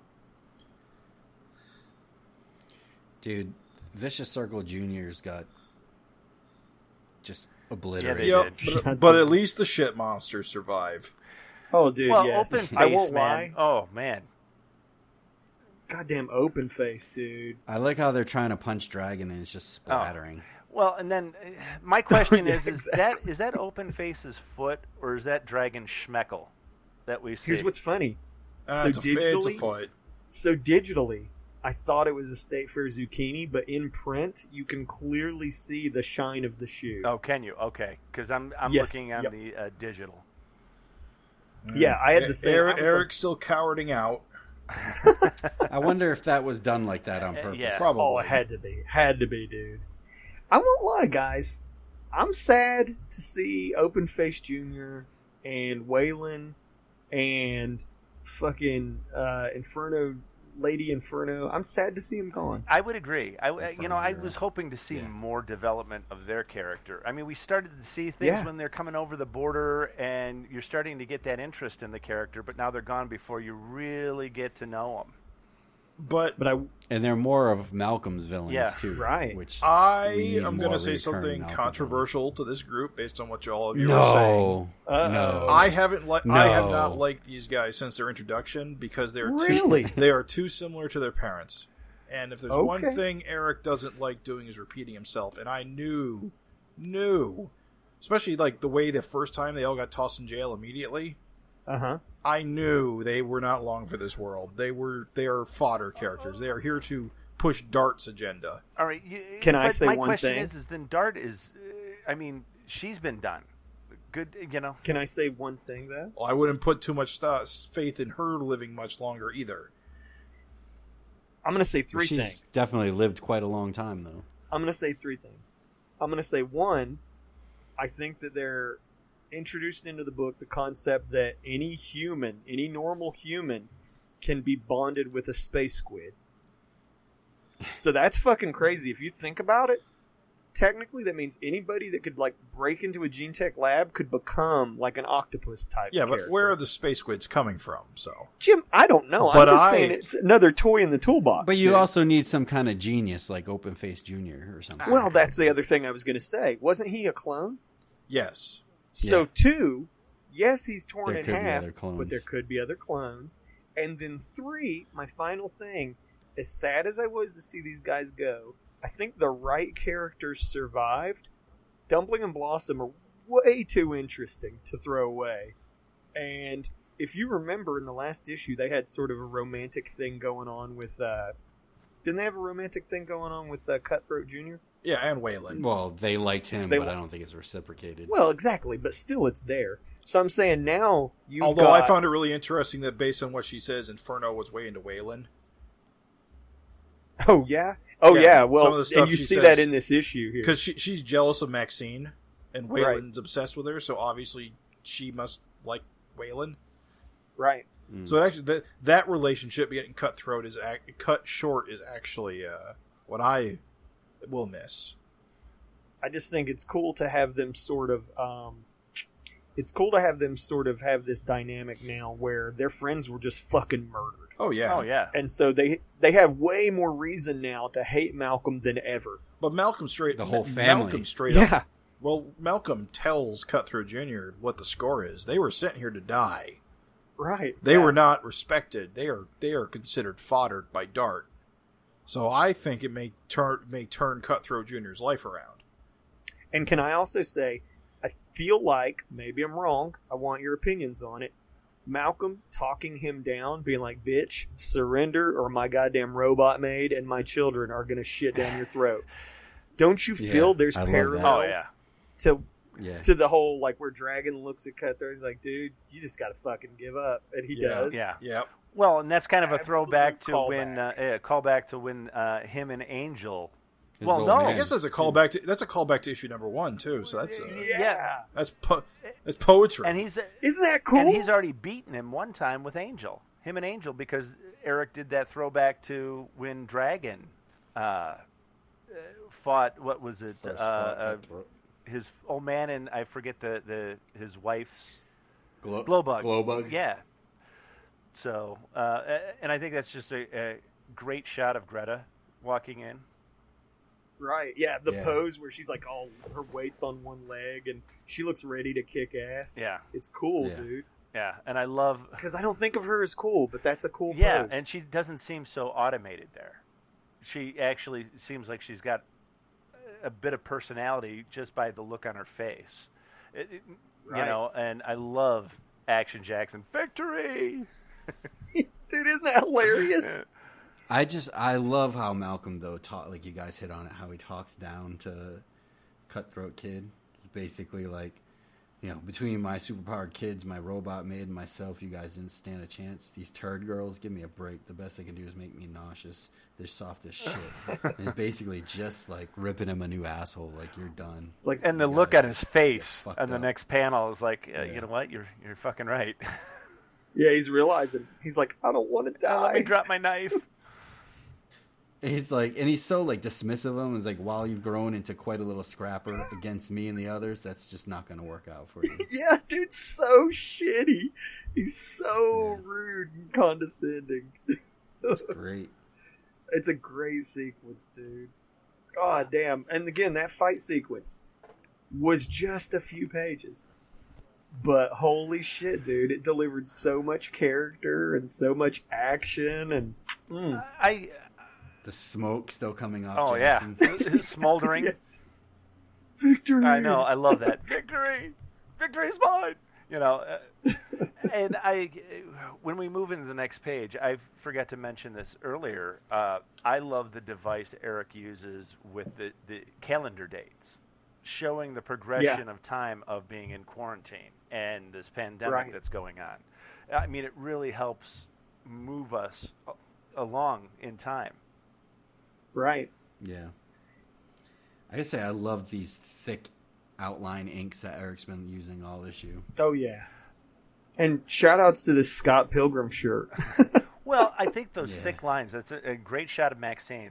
It makes his thinner lines just, that thick lines around her legs makes those thin shading lines just, sing. You Right. get that feeling of that thick and thin and that weight. What carries weight and what doesn't. I think he's really nailed Maxine's look down so much. Like all this issue, like just the profile shots and like just the cartoony faces and then her looking more serious. Like, dude, like Scott, it's funny you're here for this. I remember when you said, look at the way he drew Maxine in the beginning. And I was going through my old issues and like it is crazy, like when he didn't quite have Maxine dialed down, how different she looks. He didn't have a model for her. The model was ever changing. It was like a work in progress. But dude, he's got it. Hell yeah. I'm just saying, like, he's fucking got it, this issue. There's so much good shit going on. Yeah. And yeah, I love, again, moving the camera angle, pulling in, pulling out, down shot. Maxine's on a phone. How, that a lot of people, if they were to draw that page, it would be the most uninteresting page known to man. Eric using panel breaks, using, Maxine seated figure, focusing on the actual figure work, then showing where is she. Oh, she's on the couch. You have no clue in that first panel. It's just a really well-rendered figure. You close up on her as she's talking. You pull back. You see Amy sitting there watching TV as she's talking. And, it's really nicely done. And I like the subplot. This whole issue, it is carried throughout the whole main story of the concern that, Maxine is worried about COVID. Yeah. And so, like, even though the, Vicious Circle Juniors didn't kill Maxine or Dragon, maybe, just maybe, one of them was infected. You don't know. It's a risk. Yeah. I do think it is insane. And by the way, P.S. Bros, for listeners who listened to the last FINcast where we had the little spat about the sex tape, it was so hard for me to pretend that I didn't, because I couldn't pull this little thing out here. But bro, the sex tape, they did it for money. Like 10 years worth of rent. Yeah. I'm ready to make a sex tape. Like, goddamn. Yeah, but you got to be related to a celebrity.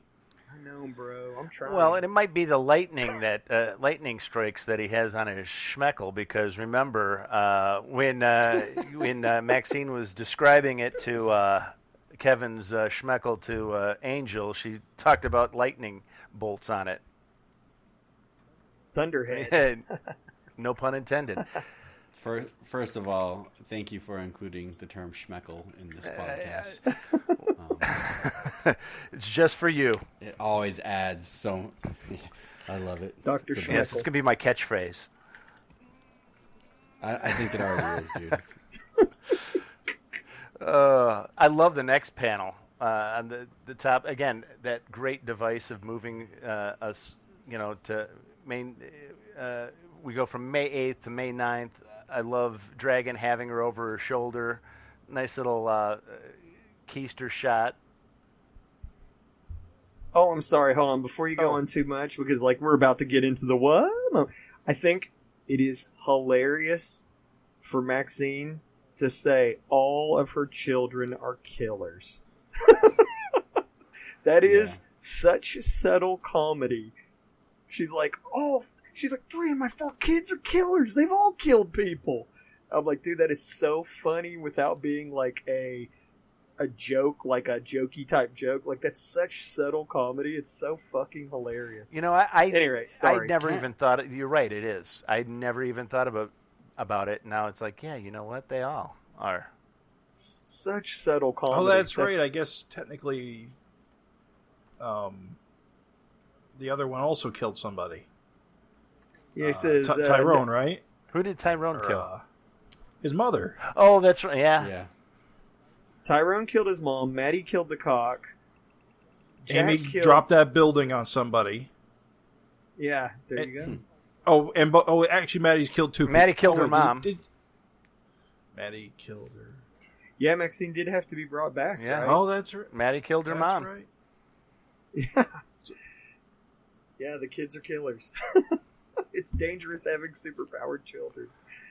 At any rate, I'm sorry. Dude, we can keep going. I love the profile shots in this comic. Yes. Like, the one with Maxine talking on the phone, like Eric's really nailed down like Asian features, or even the profile of Malcolm when he was Skyping or Zooming or whatever, that huge page, like just great features on the characters. It just look so realistic. Yeah. It's great. It's good stuff. Yeah, man. Again, like I said, this whole issue, if you flip through, you're not really going to see stock face anywhere. Like, everybody has a subtle, even on the web spinner page, like, there's just subtle differences in their expressions. That's good shit, dude. So fucking good. Why don't we get to that? Oh, by the way, callback to State Fair Zucchini. She's like, Yeah. Are you expecting delivery of anything? I was hoping for a prize-winning zucchini. So funny. The pet name's Squash Monster. Super hilarious. But I think we know what we really want to talk about. Well, before we get to the final page, I want to just quick say that this is the page I was afraid we were going to get that sudden death. And then, Oh, really? Then Malcolm would have a Jim, that would have gutted me. Hold on a second. Malcolm would have had a Oh, I know was what you her mean. name? What was her name? Why am I forgetting her name? Debbie? A Debbie Harris Debbie? moment. Yeah. Oh, goddamn. Dude, that would have gutted me. We actually got something far worse. Yeah. Far worse. Wait a minute. I don't Hold know on. how Am I feel. understanding this? I don't know how I feel about this. I really don't. Oh, no. I can't Wait. What was your guys' first reaction when you turned that page? Fuck. Son of a bitch. I was like, fuck. No. I know what you're doing, Eric. You can't get past me. Craig, what was yours?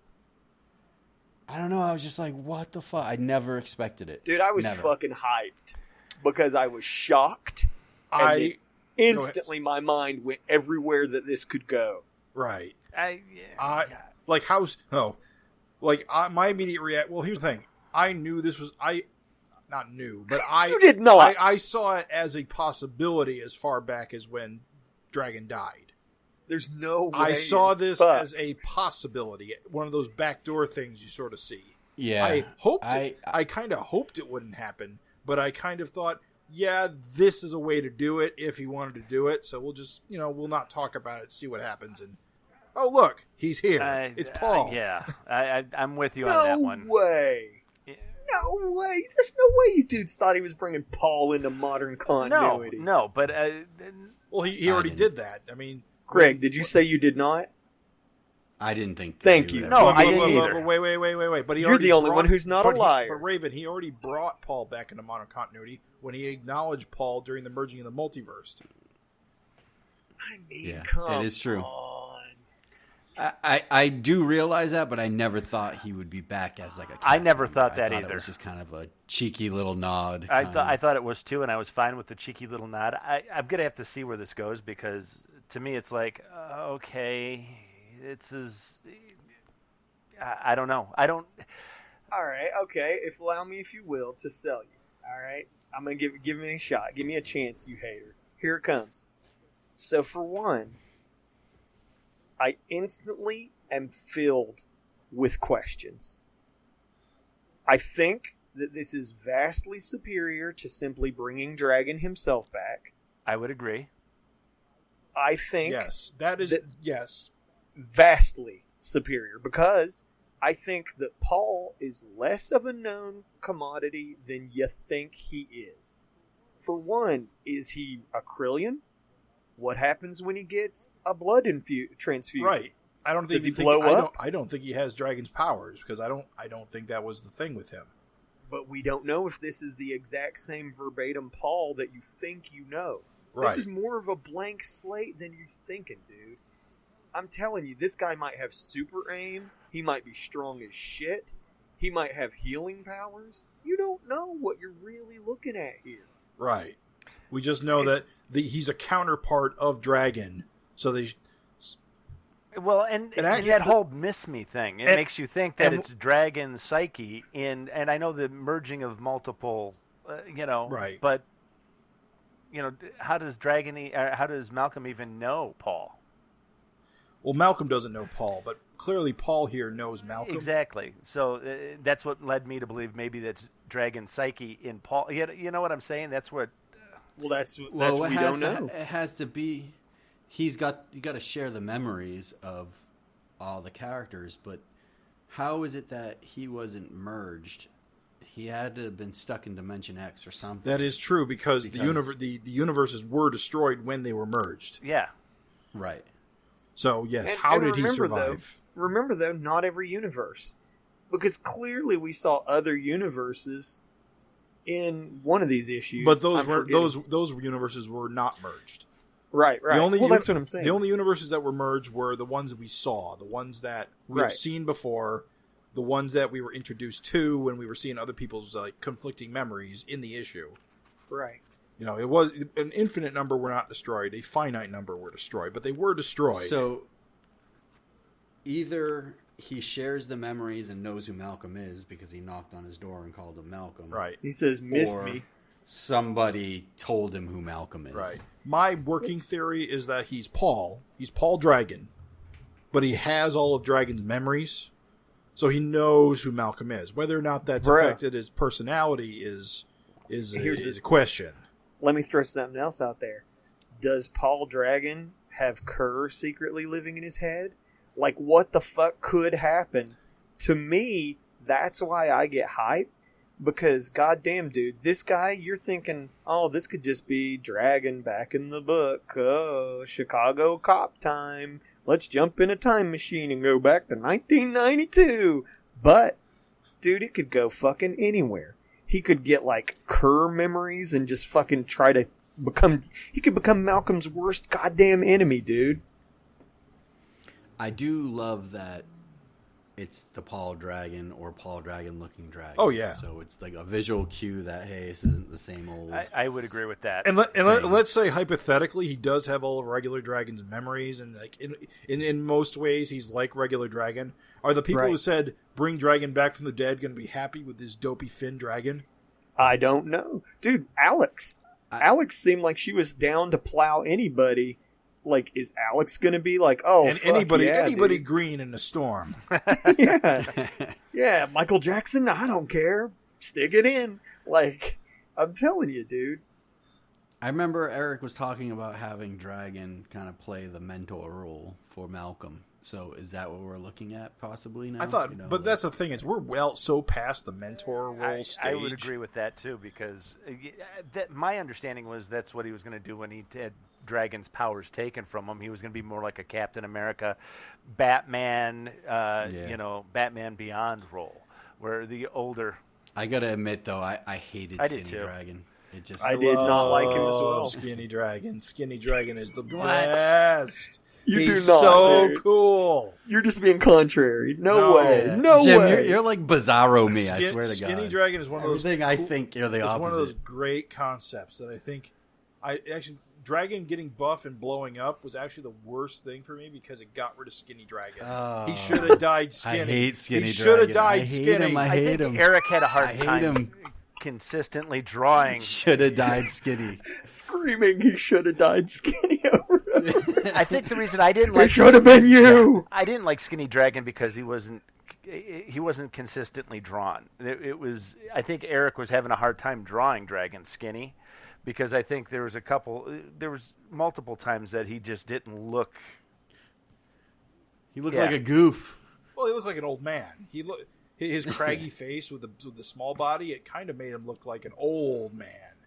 Well, how old would you guys guess Paul is here? That's another fun wild card. Is this like 30-year-old? Like, is this Dragon when we met him age Dragon? I think the smaller Finn makes him look younger.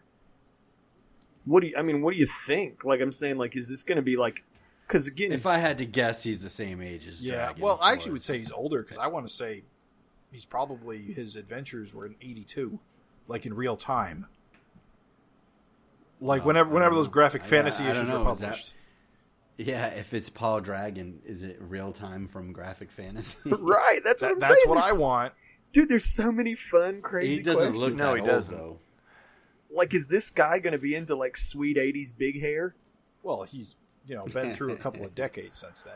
Taste change. Well, it makes me also you don't wonder, is he going to, because we know Jennifer Murphy is still alive from that, the hand pushing up the rubble. We right. I didn't even think we don't know whose hand that well, was. it was implied. That could be another dragon baby. Yeah. Could be a fetus hand. Yeah. This is true. That's the two minds we're of. We don't know if it's Jennifer or if it's a dragon baby. Makes me wonder, though, because Jennifer was younger, he looks younger, if that's kind of the, bringing Jennifer Murphy back. You're right, though, dude. That could be young dragon and young Jennifer together. Of course, the my knowledge of Paul Dragon history is vague, but I don't think his wife was named Jennifer. Well, I want Paul to get, like, fucking his head blown off and it grows back with a normal fin. No, absolutely not. He needs to have this turd on his forehead forever. Look how cool he is. Would you really be mad if the turd got taken away? I believe his wife was Sue in the Graphic Fantasy. But she did look like Jennifer, so I think they are supposed to be counterparts of each other. Oh, for sure. And then you'll see in the backup in this that is... Oh, that's right. I forgot that I'd actually read all of this recently because it's in this issue. Yeah, it is. Right, yeah. Which is probably handy for anyone who turns this page and goes, who the fuck is this asshole? Right. Well, and it totally makes sense now why Graphic Fantasy #2 is reprinted in this issue. Yeah, it does. And I'm just now looking at, it's like, next issue, Father Knows Best. So it makes, it's funny, because Eric told us he was reprinting it in color at the time, and we were all going, oh, okay, he's just filling the issue up. Got to fill those pages. Who knew it would be relevant? Somebody must have dropped the ball, is what I thought. I really did. I was like, oh, damn, I wonder who dropped the ball. Well, I didn't think that because he's done a lot of his old stuff recolored, and so I just thought he wanted to get it in color, but I just never thought it would relate to the Nor did story. I. I love it. I gotta say, I am goddamn pumped that, Paul is here. I love it, dude. Let the Paul era begin. Paul to the wall. I'm sorry for you dudes that don't have excitement and thrill of mystery in your life. I'll wait and see what happens. I'm not. I was like, oh fuck, because I just don't want it to go down. Oh, Dragon's back, and it'd be a cheap way of bringing him back. I don't want him to steal the show. I don't either. I'm not loving. Guys, he's less interesting than Malcolm immediately. I guess Malcolm is immediately more I would interesting. agree. He's not here to steal the show. Malcolm already has his cast and his family surrounding him. Right. I don't see that changing. I see him being a supporting character. Yeah. If he even is Paul Dragon, who's to say he's not some kind of imposter back again? Well, anything, some kind of decoy or mutant. And you know what? The way that Fonty. the way that Glum in a dragon suit. There you go. The way that Eric has no problem discarding characters, as we, in this issue. I mean, he killed, a whole bunch of, characters. Who knows? Paul Dragon might run his course and, be sent to pasture like so many other characters that we didn't think Eric was going to even kill. He'll catch he'll catch a fist at a couple of issues. What I think is most impressive about it is, okay, here's the thing. One of the reasons why I'm super positive on this is that, if it had just been Dragon, that would have been boring. I think by it being Paul, because Paul Dragon, for the listener who may not know, because we have to consider too that there's, you made it this far and this might be your first issue of Savage Dragon. Maybe you're giving it a chance, right? Paul Dragon is a proto Savage Dragon from Eric's childhood, and he's always been something that readers have been aware of. He's even had the tiniest of cameos in a panel. And he's been printed as backups, but it was always just assumed that he was left in the dust. And so here's Paul in modern continuity, and it's cool. It just makes you wonder, what does Eric, like, you look, like you guys said it best. Malcolm has such a complete cast. Captain Tootsie, Greta Gearbox, Thunderhead, May, good lord, dude. There's just like friends, like his reality TV show host, Walden Wang. Like, Malcolm has such an awesome cast of characters. Angel Maxine, yeah. Yeah, Angel, Maxine, Alex is floating around in the background being a sad sack, Frank Jr. And yet, here's fucking Paul. Like, where does he even fucking fit? Like, what else did Eric have that he wanted to do with Paul? What else did he have that he wanted to do with Dragon? And it's cool to see this piece of Savage Dragon lore worked into modern continuity. Like, I don't know. It's something I never thought I'd see. It flips my lid. Oh, this changes Dragon's first appearance. How? Because, well, his first official appearance is Savage Dragon miniseries #1 for this iteration of the character. Oh, you're right. Oh, yeah. But you're right. It's a graphic fantasy. well, yeah, I guess, right? You're right, yeah. Or Megaton, whatever. yeah. I guess graphic fantasy was first. I don't know. Yeah, if Paul counts, all of a sudden that matters more.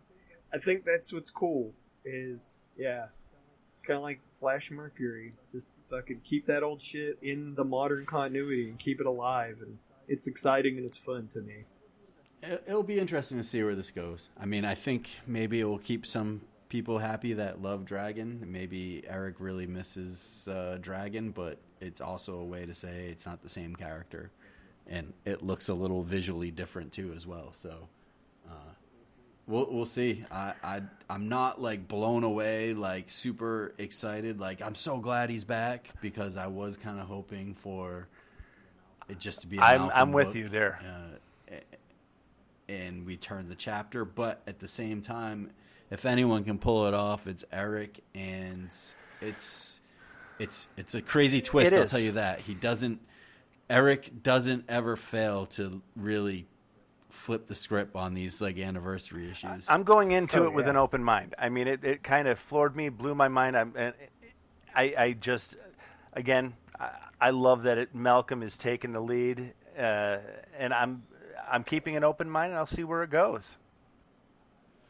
I love that it blew my mind. I love that it turned the page and it left my jaw on the ground. Whether I completely loved it or hate it, I love the fact that this book can still freak me out and just completely surprise me. Yeah, after 28 years, 250 issues, over 5,500 pages.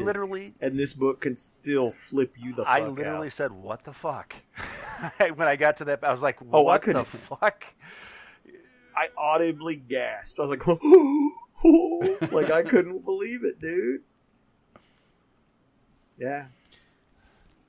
So we only got through the main story. There's so much more of this 100-page beast, and these backups, they're a lot of fun.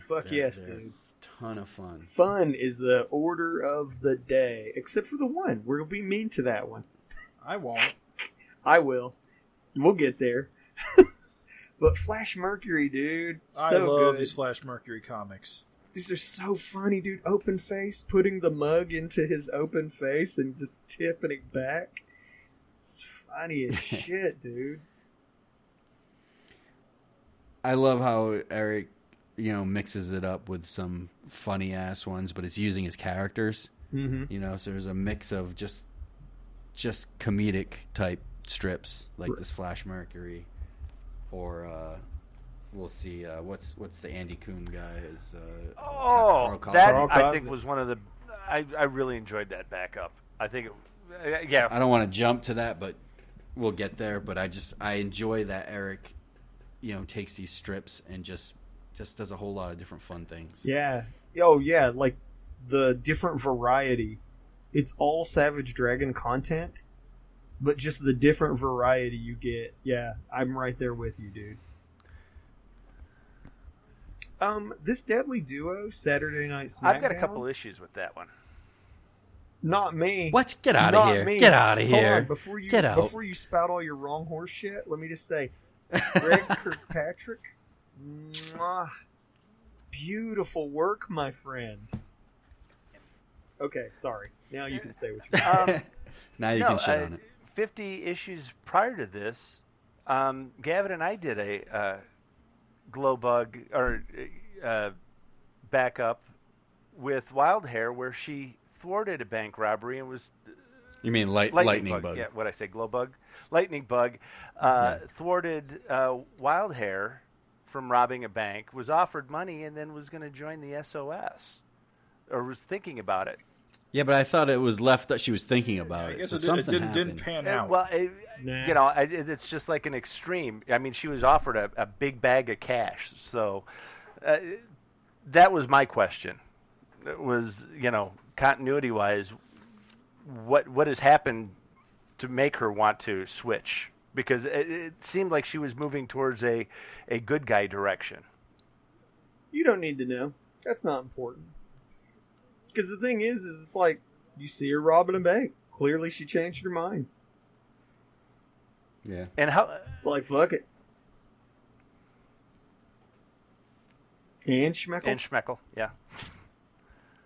Dude, I love the Super Patriot transformations. Yes, I love dude. that long arms and legged Super Patriot Yes. is back.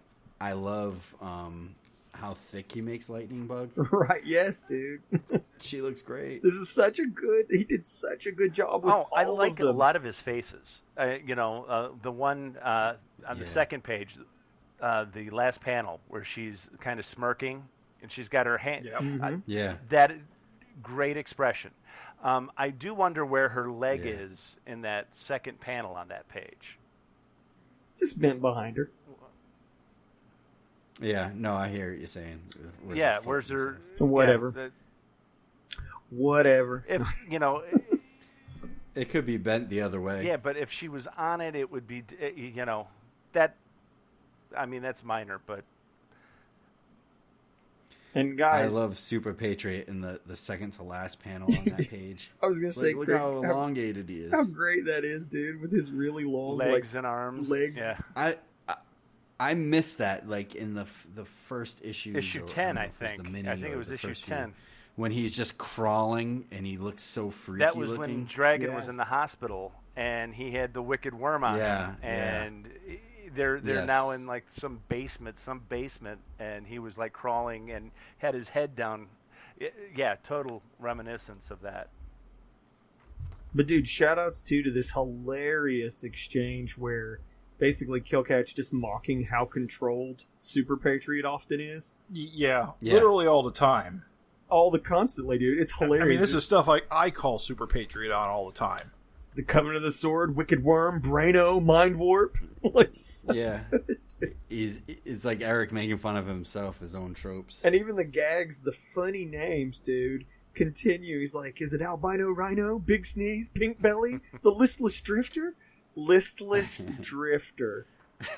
Dude, we gotta see Listless Drifter and the Atomic Eye duo. Laugh a lot. Laugh a lot. So good, dude. It's, to me, absolutely, like, and again, look at her expression when she sees Kid Avenger. That is such a good expression, dude. And he looks so funny and cheesy just standing there. Mm-hmm. Yeah, it's a fun little story. I love the Deadly Duos. They use like the logo. When Yeah. you Did you letters forget it. Killcat was part of the Deadly Duo? We're not called the Deadly Duo for nothing. We're called the Deadly Duo because we're a duo. So good, dude. The people getting the money. Look at the fat I green love with stuff in the cash. Yeah, that panel I really dig. You know, So good, dude.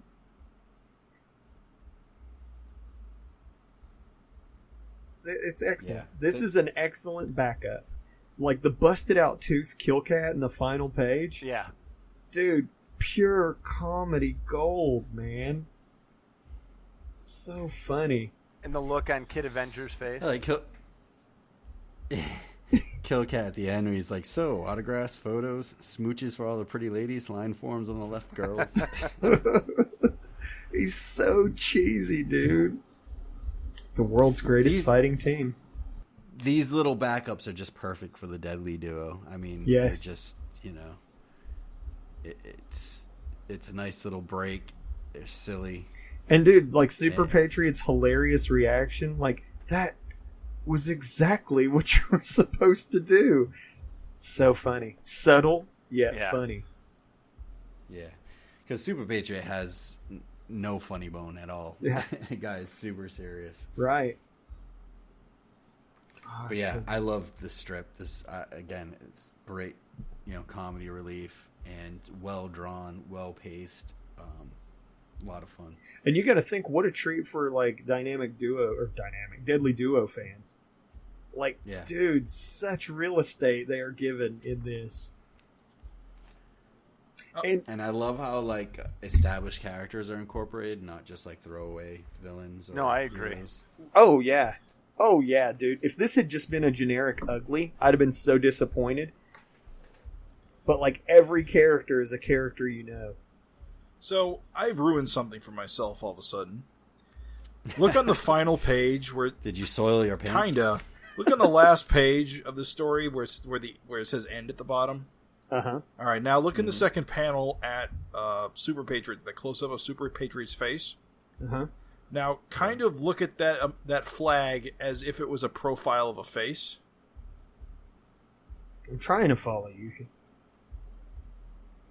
You don't see it?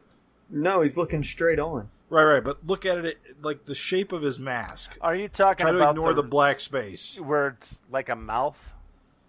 Yes. And the eye is the eye? And there's a nose. Yep. I can never unsee it now.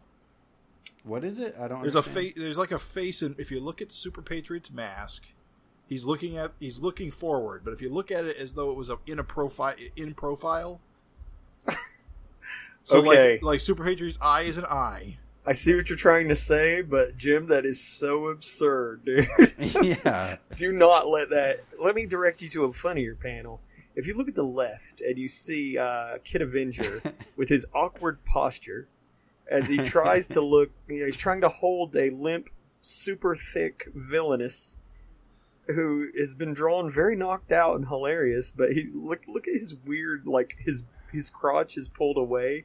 Like, I'm not touching. It's kind of like how you slow dance. It's not what you think. Grade school. Right. Yeah. So funny, dude. That's great comedic body language. And it's a great gesture on both figures. Guys, I fucking love this Frank Fosco powerhouse story. This is a fun story. This is exactly the kind of thing I want from these two. I was Yes. talking to Frank yesterday on the phone, and Braggart. I was talking to Frank, and I was telling him how much I loved his story, and and I said, whose idea was it to bring in the mutated turtles? And he was like, oh, that was all Eric. Eric was, thought it would be kind of cool, and he wanted them to be kind of like those alligator snapping turtles. So yeah, awesome. He nailed it, dude. Yeah, my only thing, I love the story. I love Frank's artwork. I love the colors again. I love the lettering. I'm just hoping that, out of all the battles that Dragon had with Powerhouse, not once did his mask get knocked off. Now, 2 times his mask has gotten knocked off, once by Malcolm and once, by one of these turtles. I just hope it's not like a reoccurring thing, Well, it's kind of insinuated, Scott, my friend, that, he might be getting older. Well, and he definitely does look older, and I do like the bit at the end about going to see a doctor. Yeah, that's what they're kind of hinting, is that, like, his old age, like his mortal old age, is actually kind of starting to impact his performance as Powerhouse. So that's kind of the way I read it. I mean, think about it, dude. He's getting shot in the back with a cannon and it takes him to the ground. that doesn't seem like on par with like Powerhouse. Like it's definitely something he should have been able to shrug off, right? Yeah, you're right. So I just feel it's kind of like being communicated to you just a little bit, just getting old. And even though he's I still think it is super... a lot. He's getting beat up. I mean, that first page, he's like, they still talking about, are you going to be okay, Powerhouse? Malcolm smacked you pretty good the other day. Yeah. Well, I figure his Powerhouse form is pretty formidable. He mostly just got smacked around in the sense he got his mask knocked off and Denny took a tumble. That's kind of how I saw it. And which I guess could shake you up psychologically. So maybe that Powerhouse is having like psychological problems. Well, he's an older guy too. Because when he gets his mask knocked off, he gets really, really frightened. Feeble. Well, not feeble. feeble I'm as not shit. talking about what he looks like. I'm talking about how he reacts. How he's basically begging for his life, saying, "I'm sorry, I didn't mean." yeah, He's like terrified of being powerless. Right. Right. He lands hard in human form again on this issue. yeah, he does. Yeah. Fever doesn't seem to mind. She helps him out. Yeah, well, Yeah. and I just love that panel where the turtle is grabbing Fever, and she's like, "Ah!" as she's trying to give him the mask back. You know, Right. and then you turn the page, and you got, the next page you've got, her snake hair biting, the turtle. I mean, it's Frank is a phenomenal storyteller, and I think Yeah. he is really. He's really nailed these three characters and kind of made them his own. Oh, absolutely. I couldn't see. Just like he did with Vanguard. Yeah. I couldn't see another artist drawing the adventures of these three besides Eric. I think he Frank- really did I think he did a really stunning job too. Just like this whole issue takes place in the rain, and Yeah, it's real moody. yeah, and that's no easy feat. But dude, he's just got water just coming off of everything all the time. Drops on the ground. Like If you look at the actual line work, there's not. He implies the rain, but a lot of that is done in the color. But Oh, but I really? think he brings it too. Like you can see it dripping off of clothes and stuff. yeah. And like he's used the like cuts in Powerhouse's, the black of Powerhouse's form and the darkness of Fever. Yeah. I'm forgetting. Yeah. Fever's like cloak. Like Oh, Frank did his work on that rain too. So I agree with you that the coloring is just really awesome. With that, but I think like there's a lot of really excellent drawing happening here too. I wouldn't argue that fact at all. I wouldn't dispute that. Guys, how cool is it though to give Frank a chance to do like a Turtles parody? Yeah. Like so close to him finishing his Teenage Mutant Ninja Turtles run with Gary after so long, and he gets to turn around in this issue and do like a Turtles parody right here. Like it's so cool, just the timing of it, dude. Yeah. I love that panel where Powerhouse has got the Donatello type turtle, the purple masked turtle. He's about to like punch him, Right. flying through the air. Great pose. Just cool. And we just didn't even say that Dr. Savannah at it again. Yep, he is public domain, so he can be anywhere. As long Isn't as he's that- not on a cover. Isn't that great, dude? I do love the fact they just use his name, and that's who Yeah. it is. The end. It's Dr. Savannah. Come and get me. Time Warner. It's such a cool concept though that they're just like chasing monsters down and stuff. Dude, like Ghostbusters or something. when this concept was very first introduced, like I remember we were like, oh yes, like oh god, I could read so much of this, like yes. Yeah. And I was so afraid that we were not gonna get more. Right. And dude, it has been such a treat. Every time I get to see these three hunting monsters, I'm like, fuck yes, dude. Thank you. They're so odd and they work so well. You get a Medusa guy, a bird head guy, and a speed racer guy with a dragon mask, and it works. And they're hunting monsters. I love it. Yeah. It does work. I absolutely love it, dude. The ultimate odd couple. or odd triplets, Yeah. or whatever. And I even love, like, just the subtle, like, it's funny, just, like, subtle moments, storytelling, like, a little kudos on storytelling here. Just these two guys, like, Frank drew the Gene Tech guys so creepy. And so... It's not Gene Tech, is it? Yeah. They are. No, they're not. They're not? No. Oh, no. It doesn't say Oh, that's what right. labs. They're bitching about Gene Tech in their Dr. Moreau's castle. They just say want to be Wannabes, Dr. Moreau exactly. because Gene Tech's making these like animal-human hybrids. Well, basically, though, they're kind of like telling, like, we got a freak out, like, kind of equivalent here you can do, you know? We're, like, using freak out to make these turtles, which I guess is funny because it's kind of like an in-continuity way to be like, freak out could reverse Ninja Turtle power. Yeah. But, like, they're kind of like, they're just so creepily drawn, and then, like, as they leave, they're like, yeah, they were pretty creepy. Let's get out of here. And I was like, that's so funny, dude. It's just a nice little weird subtle touch, you know? Speaking of subtle touches, I really love that last panel. You really get the feeling of wet pavement with the car with the tail lights. Yeah. You know, it's just really. I like the way that story ends. The background, the wet pavement. Yes. Dude, just this backup, honest to goodness, I was so fucking pleased with this backup.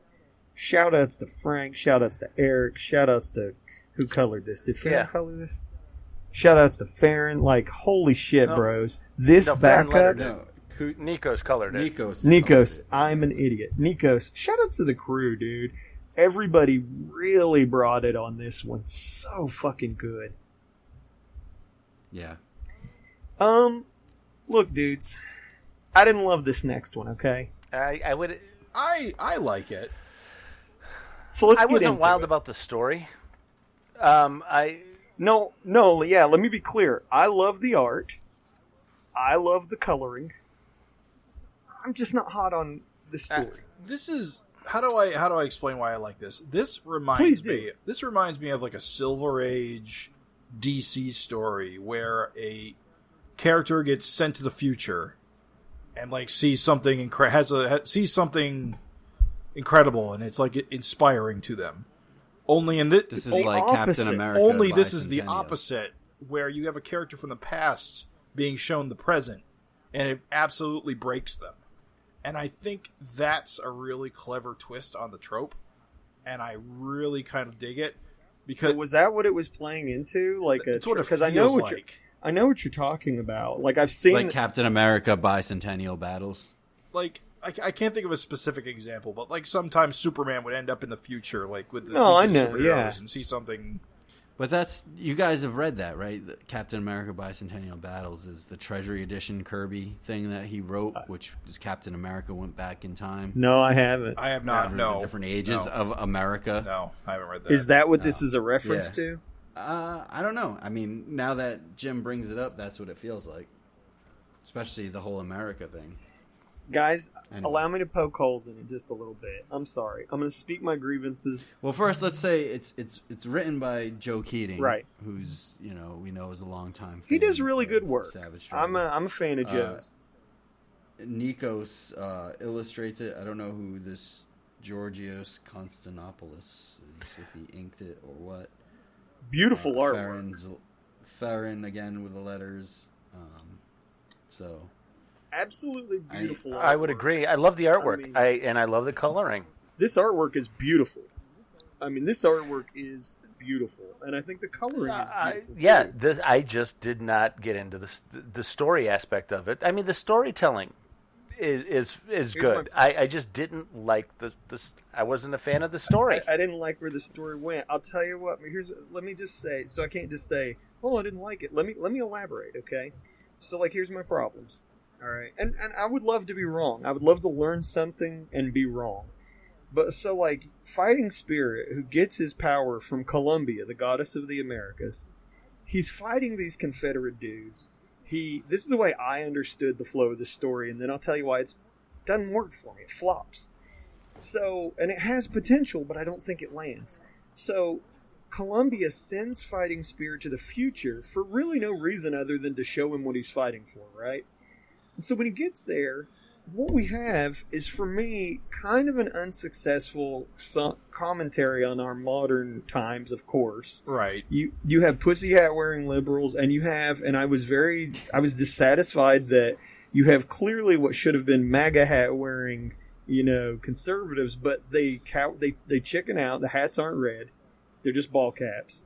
So we clearly have pussy hats, but we don't have any red ball caps. So okay, whatever. Yeah, why is that? I don't understand why. Yeah, to me it was a little toothless to like dial it back. Like it's like, dude, make them red. Right. Like if you're gonna have pussy hats, put red MAGA hats on there. We know what you're getting at. Just go ahead and do it. And then so they're fighting, and then they're like, oh, it's not just a normal oil field. So you see Super Patriot, and he's blasting up the oil monsters, and then we have some more parodies of, like, the two people. My pop says he used to be a great man back in the day. He's always ragging on the country. And then, do they have to be so violent? Like, it's okay. We get that really lazy, both sides are wrong. Yeah. Yes, dude, that's what I don't like. You're a snowflake. You're a Nazi. It was... I don't like that middling, both sides are wrong argument. It doesn't work for me. Only Super Patriot is decisive enough for America to shoot things. See, here's the thing. This is what I don't like. You're touching right upon the problem. Is that it has sort of a message of, hey, guys, come on. Everybody needs to just dial it back a million. And Super Patriot says almost what I thought was going to be the plot of the point, which I could have been behind. He's like, listen, Pollyanna, move it or lose it. I have enough to deal with. You think about what this story's trying to say. You have Super Patriot, who is dealing with an actual threat, while these two groups are at each other's throats over no reason. They're just other than just whatever. So it's kind of take a fence-sitting thing. But then, to me, the last page totally fumbles it, where it could have been saved by maybe if the old Super Patriot fighting Yankee or whatever was like, you know what? I don't need to maybe be so Pollyanna about my views or something like that, or, oh man, the fight's always going to be hard for America, I guess, or something like that. Instead, and this is where I'm just like, what? This doesn't work. Instead, when he gets back, Yankee Rebel gets back to to his time, Columbia's like, sort of like what she showed him. It's just like, oh damn, that really fucked with him. She just disappears, and even the British soldiers walk away, even though they've seen nothing. Right. There's nothing to imply that they saw shit. Well, especially after he's been kicking their ass and he comes back and they're just going to walk away. Right, exactly. Dude, it doesn't work for me. Well, he walks away first. And they're like, better let him go. He looks like he's had a hard vision. Yeah. He was on a bad trip. And then he just goes and has a cry on a dock. And I'm like, what's the message here? I'm saying There's a weird centerist message that doesn't go far enough to say anything other than we maybe need to not be at each other's throats so much, but then the crying on the dock and like I said, the British soldiers. It almost reads as a comedy, because when you think about it, the story here is a naive person sees the future, our present, which is a shit show, and it breaks him completely because how much of a shit show the 2020 is. It didn't work for me. That's all. I'm not going to be shitty and bag on it. I think it was really. It's not. I think you're right, though. I think you're right that there is a lot of weakness to this story. It could have been good, but it missed the mark. It really misses the mark when it goes that, like you said, that centerist route. Because it cheapens how do I say this? It plays into stereotypes. Hard. Yeah. And it's kind of like those stereotypes. It's like, okay, well, it's easy to make everyone look like dumb fucks if you're just going to play into stereotypes. But it's like, at the end of the day, there was a chance to have fighting rebel, Yankee Rebel. I'm sorry, I've been fucking that up this whole time. There's a chance to have Yankee Rebel maybe learn something, or maybe have him have some meaningful interaction with super patriot in some way. Because or it seems whatever. like what he learns is that he's fighting a meaningless nothing. fight. Or for even nothing. have the, It's very or nihilistic. even having the Trump supporters and the pussy hat people, it's something that they were actually kind of, fighting for. It just seemed it was there as, let's show this conflict between two, the left and the right without actually, without actually exactly, doing anything. it seems so disconnected. It was like, I don't see the purpose in this story for that. Right. And where you said, Raven, it fell flat. So much more could have been said. I think the dialogue between, the left and the right, parts of the country, it could have been done differently or done more. I don't. Honest to goodness, if Columbia had even said, "So you see, conflict shall never end for America," and if fighting Yankee Rebel, Yankee Rebel, goddamn, I'm messing it up so much. If Yankee Rebel was like, there's always going to be conflict, but it's worth fighting for what's right, or something like that, you could have even had your down the middle of the road message, and still sold it. But this crying on the dock ending... you could have even... What am I fighting for? Yeah, what am I fighting for? Guys, maybe he's crying because there's such thing as oil monsters and they're attacking America. He went into the future and he's like, what the fuck is this? In the future, there's these oil creatures. Or he's like, I wish I had gun hands. Weird cyborg guy that shoots weird things out of his I don't think arms. he's crying. He's double hand palming. I mean, he's like, dude, but he's overwhelmed. This is not a good thing. It ends wordlessly. Yeah. I know what they're saying, and we know what they're trying to say. It just doesn't come off. It's, we're fighting for freedom, and we're going to make America great, and but these are the queens. Should be great, and then I'm going to go in the future, and people can't agree on everything and hate each other and call each other Nazis, and oh man, it's horrible. What's weird is that so the queen's men give up the fight too? What? They should have been like, oh look, guys. Well, that's the thing too. Why is he so shocked and sad? And he's in the middle of the Revolutionary War and fighting British. Is it really that much worse than what's going on with what he's doing now? Right. Why is he so shocked? It's not like he lives in a peaceful time. Right. He's aware that he's a man of conflict. He's a man of, turbulent times. Why is that such a mind-blowing thing? They had better hats. Yeah. I don't want to shit on it too Yeah, I'm much. done. I think it was a good effort. Yeah, I'll shut up. I think it's a good effort. I think it's the art, the coloring is great. I think it missed the mark a little, like you said. Just a tiny bit. I think they tried to incorporate a lot. The thing I didn't like about the story that much is that it felt like, to me, it's not the type of story that belongs in a Savage Dragon 250 issue because it's not really about a Savage Dragon character. Right. You could replace Super Patriot with Captain America or any other character. I disagree only because I kind of sometimes like these kind of stories that don't have anything to do with Dragon, that it's kind of another creator's chance to do something. And but maybe we just read a story that had nothing to do with Dragon that was great. Wait, what? Powerhouse. That is very You mean not the Dragon? Not universe. Dragon Universe. I mean, there's a slight tie to this with Super Patriot showing up as a crossover, but occasionally you get those stories that are just another creator's character just getting it shot. And I kind of like that sometimes.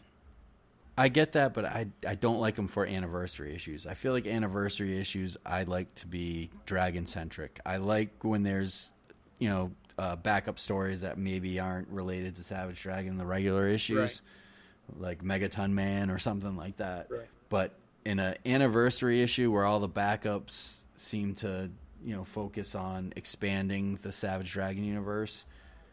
Oh, I know what the tie-in to Savage Dragon is here. He's going 250 years in the future. They say that in the story. That connects it. Well, Super Patriot also connects it. I mean, directly to the anniversary issue. I would agree. That's my only thing. I'll shut up. I don't want to be shitty. I loved a lot of things about this. I love the art. And also, too, let me be 100% clear. I'm not one of those people that think that you can't have political discourse in Savage Dragon. You totally can. And I think Super Patriot is actually the 100% correct character to have political discourse in this comic. But my only issues is that to me the message was muddy. It didn't go the extra mile to make a point. It just sort of wrote a middle of the road and then had a one page like like the sad song from Simpsons, just sitting on the dock having a cry. And there's, like I said, there's logistical things. Like, why did Columbia think it was a kick-ass idea to interrupt his fight and give him this hallucination? I actually think she had no idea what he was going to show her. What a dumbass. She's the spirit of America? She's going to Alright, let's move on. Okay, I'm sorry. Let's move on. She's just going to mindfuck the guy she gives her powers she thought she was going to show him an image of hope and future, and that isn't what happened. Because who would know? Well, she went 5 years too far. Well, listen, Joe Keating, I love all of these Flash Mercury, catching up with Flash Mercuries. They are fucking hilarious. Flash and Powerhouse playing video games. I love the leg lamp. Dude, leg lamp from Christmas Story. This is subtle comedy. I love it. Right, Gile. So I do love a comic where the panels don't change. I love that sort of thing. I think it's so great. And that's serious. I'm not lying. Look at Disinterested Powerhouse in panel 2. Because what's funny is this isn't the same panel over and over again. This is drawn different. Like, look at like the Powerhouse in panel 2.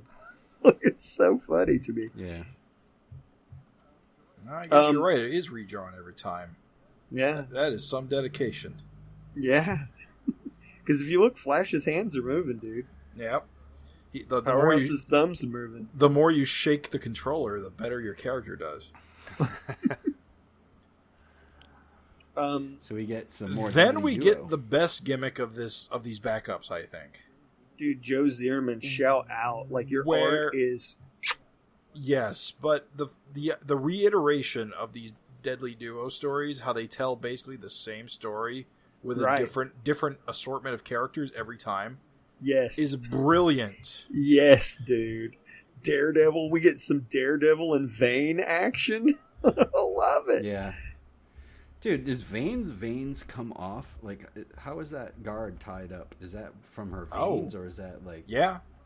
They must be detachable. She must grow them and can cut them off.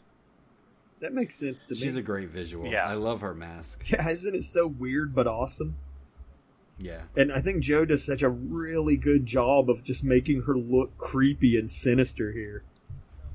Gotta wonder if her face is all veiny. His style to me has got this weird mix of like old-timey and modern. Yeah. He's such a good artist, dude. Follow him. What does he do? I don't know. But like if you follow him on Facebook, he's always active and prolific. He's always drawing constantly. And so like I said, he's such a good cartoonist. Like you gotta check him out. His style is perfect for Daredevil, too, I find. Yeah. Yes, dude.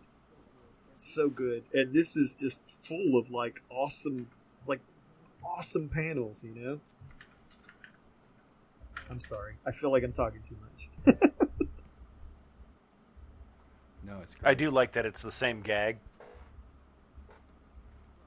Right. It's exactly the same gag. It's Kill Cat mixing up who the good guy is and who the bad guy is, getting into a fight with the hero, and then the villain goes outside and Kill Cat bops him. I'm not Kill Cat. Kid Avenger bops him with a headbutt. Every time the public goes crazy to steal the money. Yeah. I love how Daredevil and Kill Cat are like comparing origins of whose is better. Dude, isn't that hilarious how basically when you think about it, they're kind of really similar. Yeah. Part man, part jungle beast. And I love how Kid Avenger is so grossed out by Vane. Yes. Dude. And can I just say what is that back there? That's a leg spike. Dude, that is so fucking funny. There's no angle I can hold you, which isn't dangerous or arousing. He's such a loser. It's so funny, dude. And then the pull of the veins. How wicked. Just like, oh, it looks so grisly, dude. Yeah. I think it's really cool. Like, you guys mentioned it previously, but it's just a chance for characters to shine. When was the last time Vane got this much screen time? It's been Right. quite a while. Right. Yeah. And yet, here she is. She's never gotten this much, I don't think. Yeah, not like I mean, this there's like a panel here mixed with a bunch of other guys, but just like a one-on-one. Which is crazy to me because he always like invents new characters. Right. And has a whole issue with some like brand new character fighting, and he's got this huge backlog of characters that he's never touched, and it's like, man, it's pretty crazy. Like, you could have used Vane in this issue and done the same thing, you know? Yeah, look how cool Vane actually is. Like, she detached her veins and tied a guard up, and we're like, oh, that's so gross and cool. And she looks so sinister. Like, Joe really makes her mask make her look like creepy, you know? It's awesome. I love this backup, dude. Love this next one, I too. absolutely loved Carl Cosmic. I mean, Andy Kuhn just killed it. And Yes, I love dude. Eric's colors Yes, on dude. this. I love that, there's not much script. Andy lets his visual storytelling basically tell the story. I mean, there's not a lot of dialogue. You know, Right. I love the as he's kicking the shit out of that robot. Robot's got a great design, he does, too. and I love one of my favorite panels is the old lady with the dog with the grocery bag. Damn, as the head is just about ready to crush her.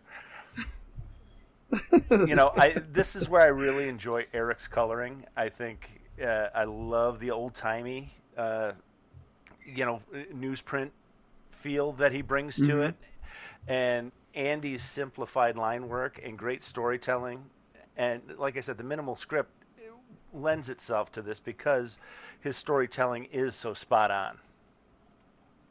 He's so And good. I've loved his art since Fire Breather, and I know he's done a lot of Ninja Turtle stuff in the last few years. Yeah, dude, he's excellent. Yeah. I remember fantastic. the wrestling, the luchador wrestlers, the masked wrestlers that he did way back when, and backup of Savage Dragon had nothing. That was him? Legendary, dude. What about Freak Force Volume 2? I haven't read it, I don't He's think. been there. That's all Andy. Fantastic. Andy, I love you, dude. You kick ass. Not to be mean, but this is a very successful non-Savage Dragon backup. Oh, yes. Yeah, again, you can absolutely tell a non-Savage Dragon centric backup. Like, I was very happy to see Carl Cosmic, and it's funny because even though the punchline is always the same with the Carl Cosmic comic, It was new and fresh. dude, it's so fun.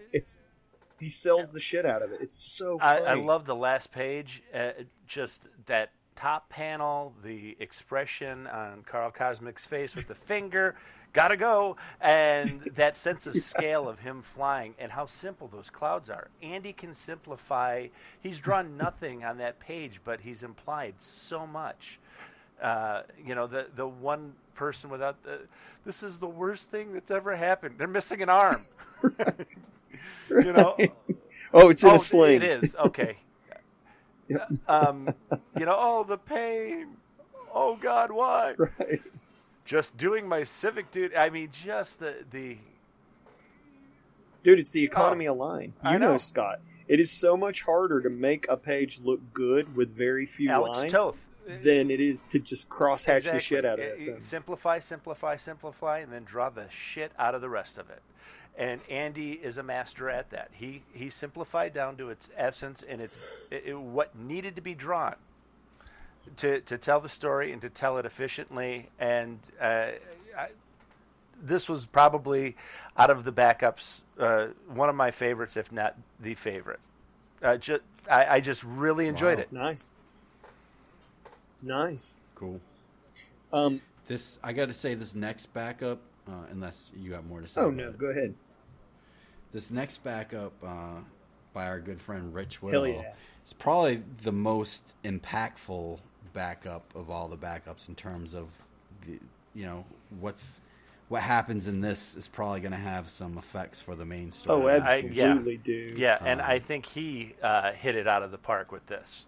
I loved, when I first saw this, I was like, who the hell is this guy, like, in the S&M thing with a dog leash on? And yeah, what is the deal with the dog leash and the diaper? The dog, because it never gets because he's basically a slave because he's Thor's son. That's right. Little Oral Annie's bastard child with Thor, and Thor. It's like he's his seeing eye dog. Oh, and he's got Annie eyes. Yeah. I didn't even notice. Yeah. Yeah, and the red hair, of course. Dude, that's hilarious. Well, and again, his storytelling is spot on too. I love how that after that splash page, he's letting his drawing tell the story, grabbing the keys. Eric letting him do that with and I'm sure Eric, gave him a Marvel method plot, but just there at the very end, Father, wake up. Rich just hit it perfectly to exactly what's happening. He's taking the keys. He's getting in there. Okay, he's going into the locker, getting the gauntlet, getting... I love how he's got, like, lockers. Yeah. I'm like, wait. It's hilarious. Is this like the gym? Where are they at? It's like some god world land or whatever. I like Thor's It's like Godtown shitter, though. It's hilarious. Yeah, it's all futuristic. With the handlebars or the handle grips or whatever. Mm-hmm. The toilet you need when you're taking a Thor-sized shit.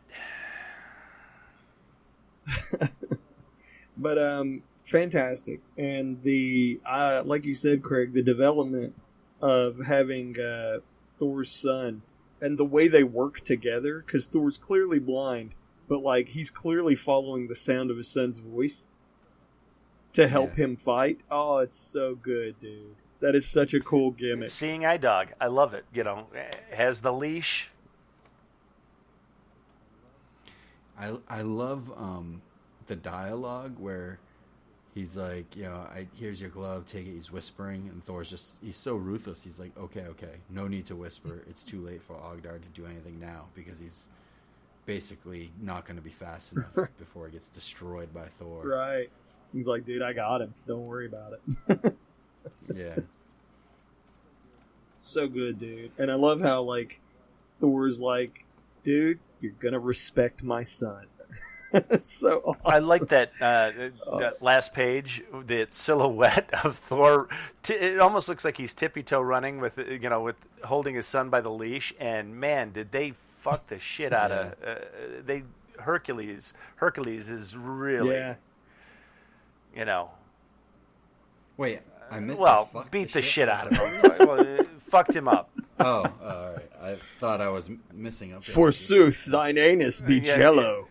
Then I'd have to tell Raven, why does every character have to be screaming in this comic? Lots of bodily fluid flowing anyway. It's a great scene. It really is. I love that he used the term sluggard. Sleeping again, you sluggard. Dude, all the dialogue. Just thou shalt speak to my son with due reverence, goat banger. So good, dude. Goat banger. Oh, it's good. This is a good backup. It's funny because if you think about it, all it is Thor just breaking out of jail and beating the shit out of Hercules and then running away. But it's just so good. It works. Mind thy tongue, son of Zeus. You shall speak to my offspring with reverence henceforth. A blow well struck, father. I have him, father. Get off me, child. What did I say to thee, demigod? So good, dude. Thor's hammer just covered in blood. And I love that, like, in Savage Dragon, Thor's hammer's just a fucking rock. Just a meaty ass, like, rock on a stick. Mickey calls Hercules an olive picker. The olive picker lies still, father. So good, dude. It's cool. Verily, we say I know. continuedeth. It's exciting. I'm stoked. And then we get yet another iteration of the Deadly Duo story. Fifth Avenue fist fight. This time with Double Page and Bay Guardian. Who we were hoping we'd see again. I thought I'd never see him again, dude. We got that amazing splash, and then, we didn't know what was going to happen after that. And again, shout outs to this artist, Fernando Pinto. Yeah. Really sells the shit out of that Bay Guardian, dude. Did he? Even the action shots are very fluid and Oh, yeah. I like it. Very animated. I think that's what I like about this one. Out of the three, it has a very cartoon feel, like you said, animated feel. Where it's exaggerated, like Kill Cat leaping, that leg bent, it works. Everything works when the desk is thrown. The expression on Kill Cat's face, the expression on their faces. I like the panel. The panel of his backflip on the second page, where he's like lands on his hands. That's the one I'm talking about, with the curvature of his whole body and his leg, and that forced perspective. But it really works. I love the amount of detail in the background, the lights up at the top. I mean, everything is really well laid out. I mean, he didn't half-ass it and wasn't lazy. I mean, to figure out that perspective, to see through behind, what is it, the Bay Guardian? Yeah, going out that door, I find his style interesting, and, he is not afraid to put in the work, that's for sure. And shout out, kudos, Eric Larson, you mad genius, for writing a pronoun joke that was not only successful, but wasn't rooted in true mockery of use of pronouns, and is actually hilarious. The whole they, them, when referring to Double Page, that is so fucking funny. And like I said, I've heard pronoun jokes aplenty. They're usually lame and sort of like, oh, you see a pronoun, they're sort of like shitty. Dude, fucking hilarious use of a pronoun joke. And it's continued throughout the issue as a running gag. It's fucking hilarious, where they like don't really know like how to refer to Double Page anymore. So, as I understand it, the reason these three Deadly Duo stories exist is that Eric wasn't sure who was going to complete their project in time for 250. So he basically just gave three different artists the same script with the characters changed and just waited to see what came back. And I think because I don't know about all three. I don't know how many people he sent it to, but the fact that three of them came back and they all are iterations on the same story, it's really fascinating just to see three different artists doing the same story in their own way. Right. I think on its own, that is the best part about these stories. I'm not sure I totally believe that he wasn't planning on doing it this way, in a way. Like, I figure maybe if he got two back, it'd be fine, didn't get the third. But I don't believe that he would just give it to three people, and then what if he got two, you know what I mean? Like, if he only got two or three, like just screwing someone out of doing one or something to that effect. Like, are you saying like he gave three out and he thinking he was only going to get one back? Something like that. At least that's kind of how I understood. We can ask him when we interview him again late at a future date. Right. But I thought he had said something to that effect. I think that what even if we, regardless of the circumstance behind it, I agree with the sentiment, Jim, that essentially these could more or less be the same story. However, because of that is the beauty of comics, man. And I'm telling you, Eric Larson, even as just a collaborator, taking full advantage of the medium by showing how, again, you can give more or less the same thing to two different artists. Me and Scott aren't going to draw a page the same. If you give us the same script, it's going to look different. And that's what's so cool. There's parallels between each one of the three. How the villain is knocked out, but how they get to that end point. There's certain elements that are mainstays in each one of the stories. But right. How it's drawn and how the panels are laid out and all of that is vastly different in all three. And that's what I find interesting about all three, is that they're the same story, the same plot, swapped out characters. The only characters that are the same are Killcat and Kid Avenger in all three stories. It's basically the same story, but it's different enough to make it interesting, and to see their approach. The dialogue, like Eric does so much with the differing dialogue. Like again, Bay Guardian delivering the whole time you've been reading, like the hero, whether it's Super Patriot or Daredevil, they like give Kid Avenger sort of shocked praise. They're like, you did it, you defeated Vane. Like, but then again, like you're expecting at this point Bay Guardian to give Kid Avenger his props, and Eric uses it a chance to make that pronoun joke again. Really hilarious. You defeated Double Page. Yeah. She was robbing the bank. They were robbing the bank. And again, it's just another little clever shakeup. Just another little clever twist to the formula. And just with the three comics together just shows how, inept they are, that they just keep repeating the same mistakes. Yeah. And he's just such a bonehead. It's just funny. Dude, and again, just the comedic, like, even though the punchline is the same, just to deliver the same punchline but with different delivery. Like, I'll be available for slow, wet kisses for all the beautiful ladies. Dude, that's so funny and gross and hilarious. I don't know. It's quality, dudes. Fucking A. Absolutely fantastic. Loved every one of those Deadly Duo backups. So we're moving right along now. We've got our final Flash Mercury. Hold on. You're forgetting a pinup. Oh. A very cool pinup. An Adam Warren pinup. I've seen this before. I think he posted it somewhere. It was This has been around for a while. It was a fan convention sketch. So the story is a fan got this sketch, like requested it as a commission, and Eric is like, "Bro, get me a high-res scan of that," and here it is. It's part of history, dude. Isn't that cool? It's dated 2001. Yeah, it's really old. Yeah.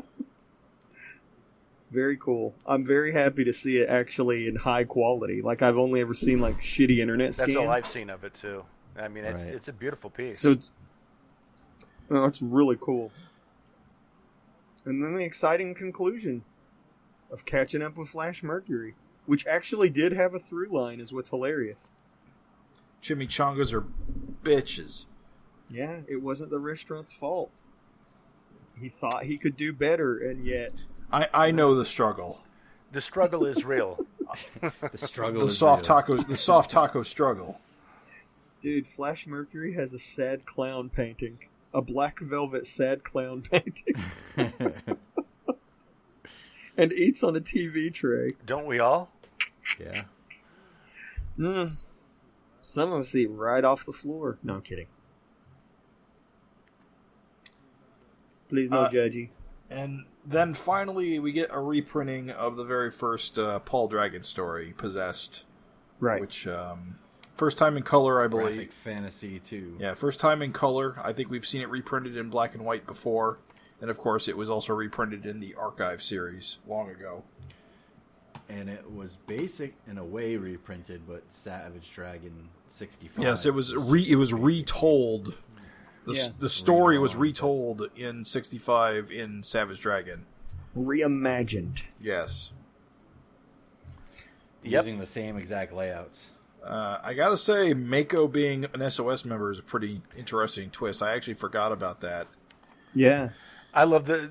I always knew he was a hero, guys. I always knew he had the heart of a hero. Well, is that because... he was is that good why, for a little bit. He's a good guy because he's wearing Submariner's underwear? Yes. He's wearing the green pants instead of the black bodysuit. That's how you can tell. I mean, he was a good guy for a little bit in the regular series. Right. He even flew through Dimension X and stuff. He had his little jetpack. He looked cool. That's what I'm saying. That was the best Mako ever was. Yeah. Then Dart had to fuck it up. Well, can I just say, Paul punching that guy's goddamn throat open is crazy as shit. There's something like more visceral about like the head not coming clean off, but instead just like gripping. Yeah. Ugh. Ugh. And Bronze Man, he's kind of a cool visual. He is basically Overlord. Yeah. I love all the characters that you see. Like you see the old school versions of Zeke and Dart and Rock. Star, and I don't know who that little that Dormammu guy is. That they're all watching the little like film strip, and you just see his glowing head. Human Well, Torch, and then dude. one of the Johnson Dormammu. boys are busting through the wall. Right. Yeah, like Yeah. the costume is verbatim, dude.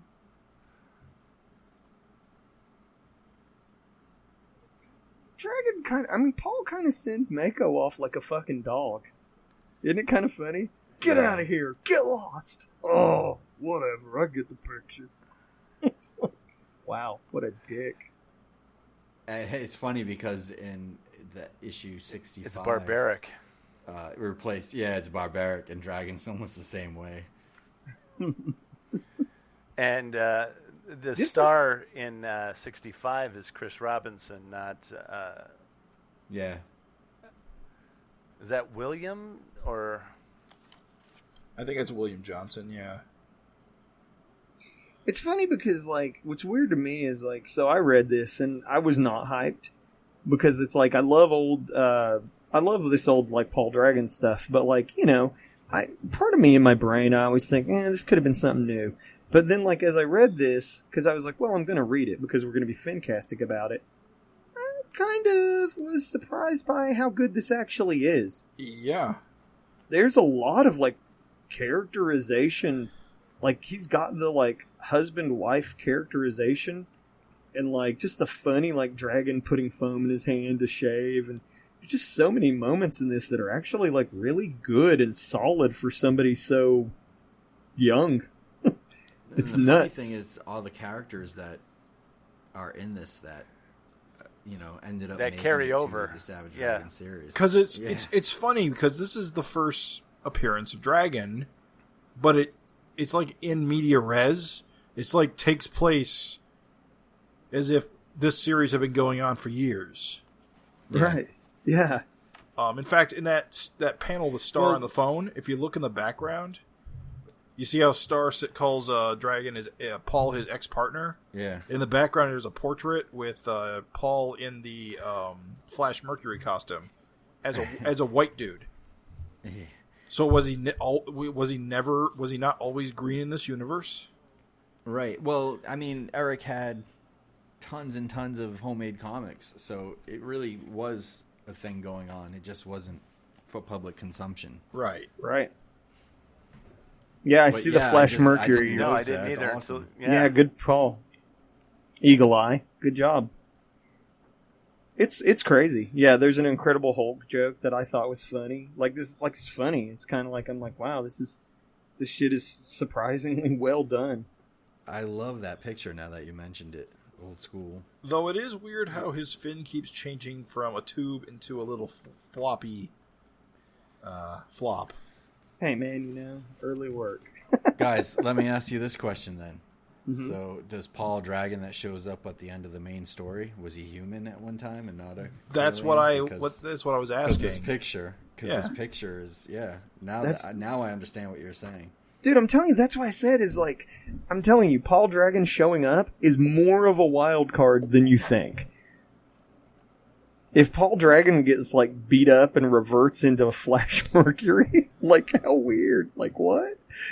I don't know, there's crazy potential. And there's this one guy who crashes through the wall who looks just like one of the Johnson twins' current costumes. I said that. Yeah. It's Just awesome. And actually, you know what? There's another guy in brown who punches him too. I guess he's the other Johnson twins in costume. Well, that was... I thought that was Dragon's Sons or something at one point, but... Well, they're all being mind controlled, so they literally could be anybody. Yeah. Get a load of old Powerhouse. But it's the same character. It is the Johnson twins, actually. Yeah, for sure. Old Powerhouse, which look at old Powerhouse, dude. He's a little smaller haystack. I love it. Superman and Super Patriot. Right. Oh, and then there's the panel just full of fucking cameos. The Spider-Man glove, the Thing. Horridus Fist. Yeah. Paul getting hit with Mjolnir. And then, like, dudes, again, think about what a crazy, like, conclusion to a story. Like, here's the story that Eric did. Look at all these just bodies hanging and, like, piles of bones and blood. And then, like, the conclusion of this, where he's like, my God, man, do you even know what you're saying? It's so good. And then he just fucking kills himself. Yeah. Like, what a crazy twist. Dragon's real good at talking people down. Yeah, that's it, dude. You're nothing like me. You're just a freak. You're a freak. You're a fucking freak. I love how in this one, like, Marcy ends up, getting back with him, but in, when he redid it, she leaves him. When he redid it in issue 65. Dare she stay by this man? Yeah, she leaves him in 65. Okay, Paul. There, she'll stay. So we'll see, man. Paul, to be continued, dude. And then I love this little closing pinup, too, of, like, if readers forgot, like, Eric put up pencils and just a shit ton of people inked I it. actually inked it. Yeah. I liked yours, dude. You did a good job. D-Fish did a real good job, too. What are these, the official Eric inks? I don't know. I don't know who you chose here. This is not No, his they're inks, not. I don't think. Because I see a I second can't signature read it. there. There is. I misread it. But I don't know who it is.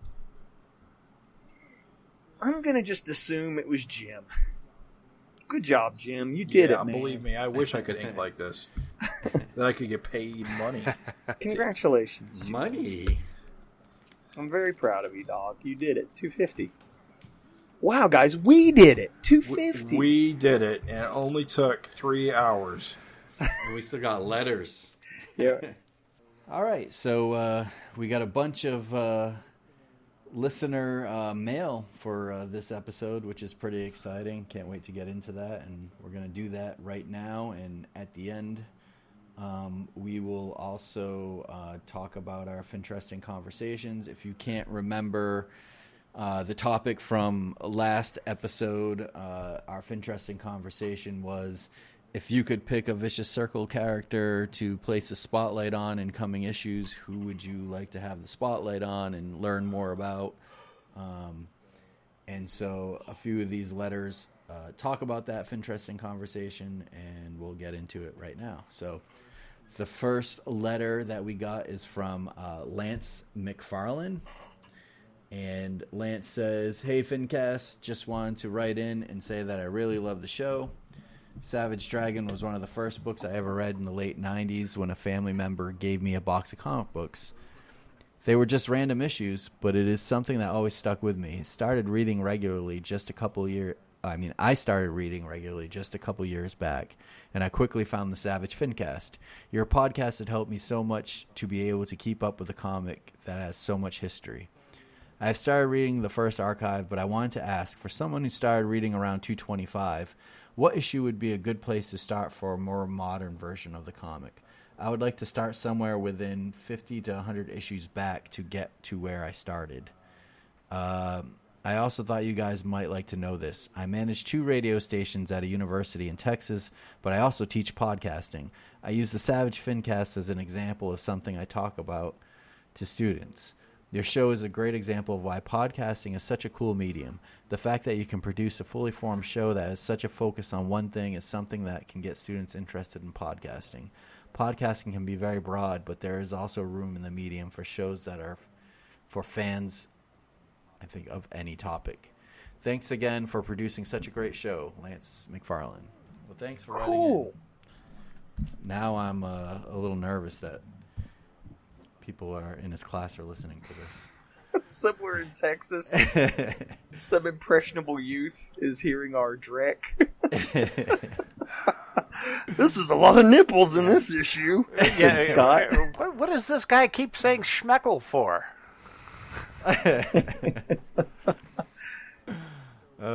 So the question, I guess, is, he said he started reading the first archive, but for someone who started reading around 225, what issue would be a good place to start from for a more modern version of the comic?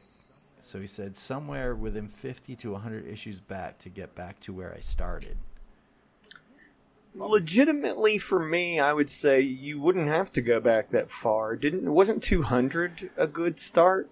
200 was, yes, but the Legacy issue is probably the better place. I can't tell you off the top of my head what issue that was. You can throw an arc out there. Well, it's the Back in Blue. No, not Back in Blue. I think Back in Blue is too far. I would say Back in Blue, but Back in Blue is too far outside the scope, I think. Okay. But the Legacy Free Comic Book Day issue, again, I don't know what issue that actually is. Mm-hmm. Would also be a great place to start. He said within 50 to 100 issues of 225. Yeah, so no further back than 125. Right, so... I mean, that's a lot, you know. It is a lot. So I would... What's the Malcolm first issue in a brand Issue 193. Issue 193 is the Legacy issue. Okay. That's the first issue with the Letterman style logo. Yeah, that's a real good, start. Back in Blue goes all the way back to issue 145, which I think is another good place to start, just because how wild things get quickly. Yeah, it's good suggestions. But yeah, I can't disagree with any of that. Nor I.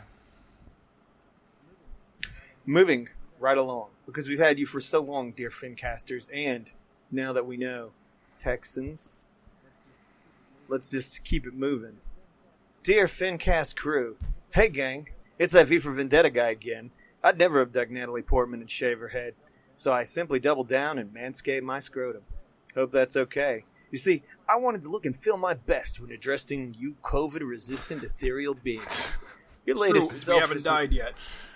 Mm-hmm. Your latest self-cess symposium was far and away my favorite podcast. When Craig said he'd dock with his duplicate, I had to be revived with CPR and smelling salts. While I would have preferred a lengthy discussion on docking, size matters, Raven's empathetic response was equally satisfying. Question: would neighbor Craig from Savage Dragon partake in said activity right before he exploded? With me and my duplicate, it would just be a handy with lots of eye contact and guilt. I imagine if Jim were to try and fillet his counterpart, the ensuing sounds would resemble abortive attempts at pronouncing the word colorist. Yes, for certain. You did fight with that. It bears repeating that the name Peter Johnson is comprised of 2 synonyms for penis. Thus, a look-alike, like Craig docking with himself, would be all the more fitting. Hickory-dickory dock, indeed. The most spiritually cleansing portion of the podcast had to be Jim's axiomatic averment that Raven should fuck the pizza dough. Sublime and spiritually unparalleled. Cleansing. What I love... Spiritually cleansing. He went through... Satiris went through some emotions that last show. What I love the most about the FINcast is all the wild tangents you take us on, veering off comics to getting off on sex. Just like Savage Dragon, fans never know what to expect. As for too much sex in the book, it's worth noting that typically most Americans are far more comfortable with violence as part of their entertainment than they are with graphic sex. I could argue that the extended fight scenes in Savage Dragon eat up just as much prime real estate as gratuitous depictions of sex addiction, space that could otherwise be devoted to furthering plot development. Also worth noting is that in Quebec, French plot means vagina. Savage Dragon wouldn't be the same without the sex, and your podcast just wouldn't be the same without your righteous ribald rejoinders. Nobody says sideways monkey mouth quite like Craig, or gags on colorist as alluringly as Jim. And it goes without saying, the profundity of Raven's erudication and erotica will always be a welcome dessert to the meat and potatoes entree that is Savage Dragon. If only there was a word that combined Excelsior with erection, then I could properly end this manic massive with a subtle climax. Sincerely, Sotiris Gravis. P.S. I want to see Maxine and Fountainhead squirting used to disinfect all of Toronto from this ghastly coronavirus. P.P.S. Want to see Malcolm hit a villain so hard that he crashes through Trump's underground bunker. P.P.P.S. I want to see it revealed in the Savage Dragon number 400 that a 40-year-old Maxine never took PJ's blood, but still looks 25 because she's Asian. P. Stutter S. The podcast for Savage Dragon 250 should definitely be 2 hours and 50 minutes long. Almost as long as it took you to read this letter. I like to equate the... Yeah, Nostradamus, dude. I like to equate the prolixity of my expatiatory correspondence with Quentin Tarantino dialogue on crack. Letter of the Guys, year.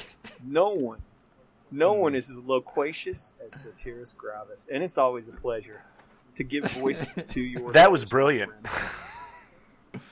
Thank you for listening. Thank you for listening. I can't really riff on that, so shall I roll along? It's been... We've shot over his 2 hours and 50 minutes, so... All right. Yo, Savage FINcast.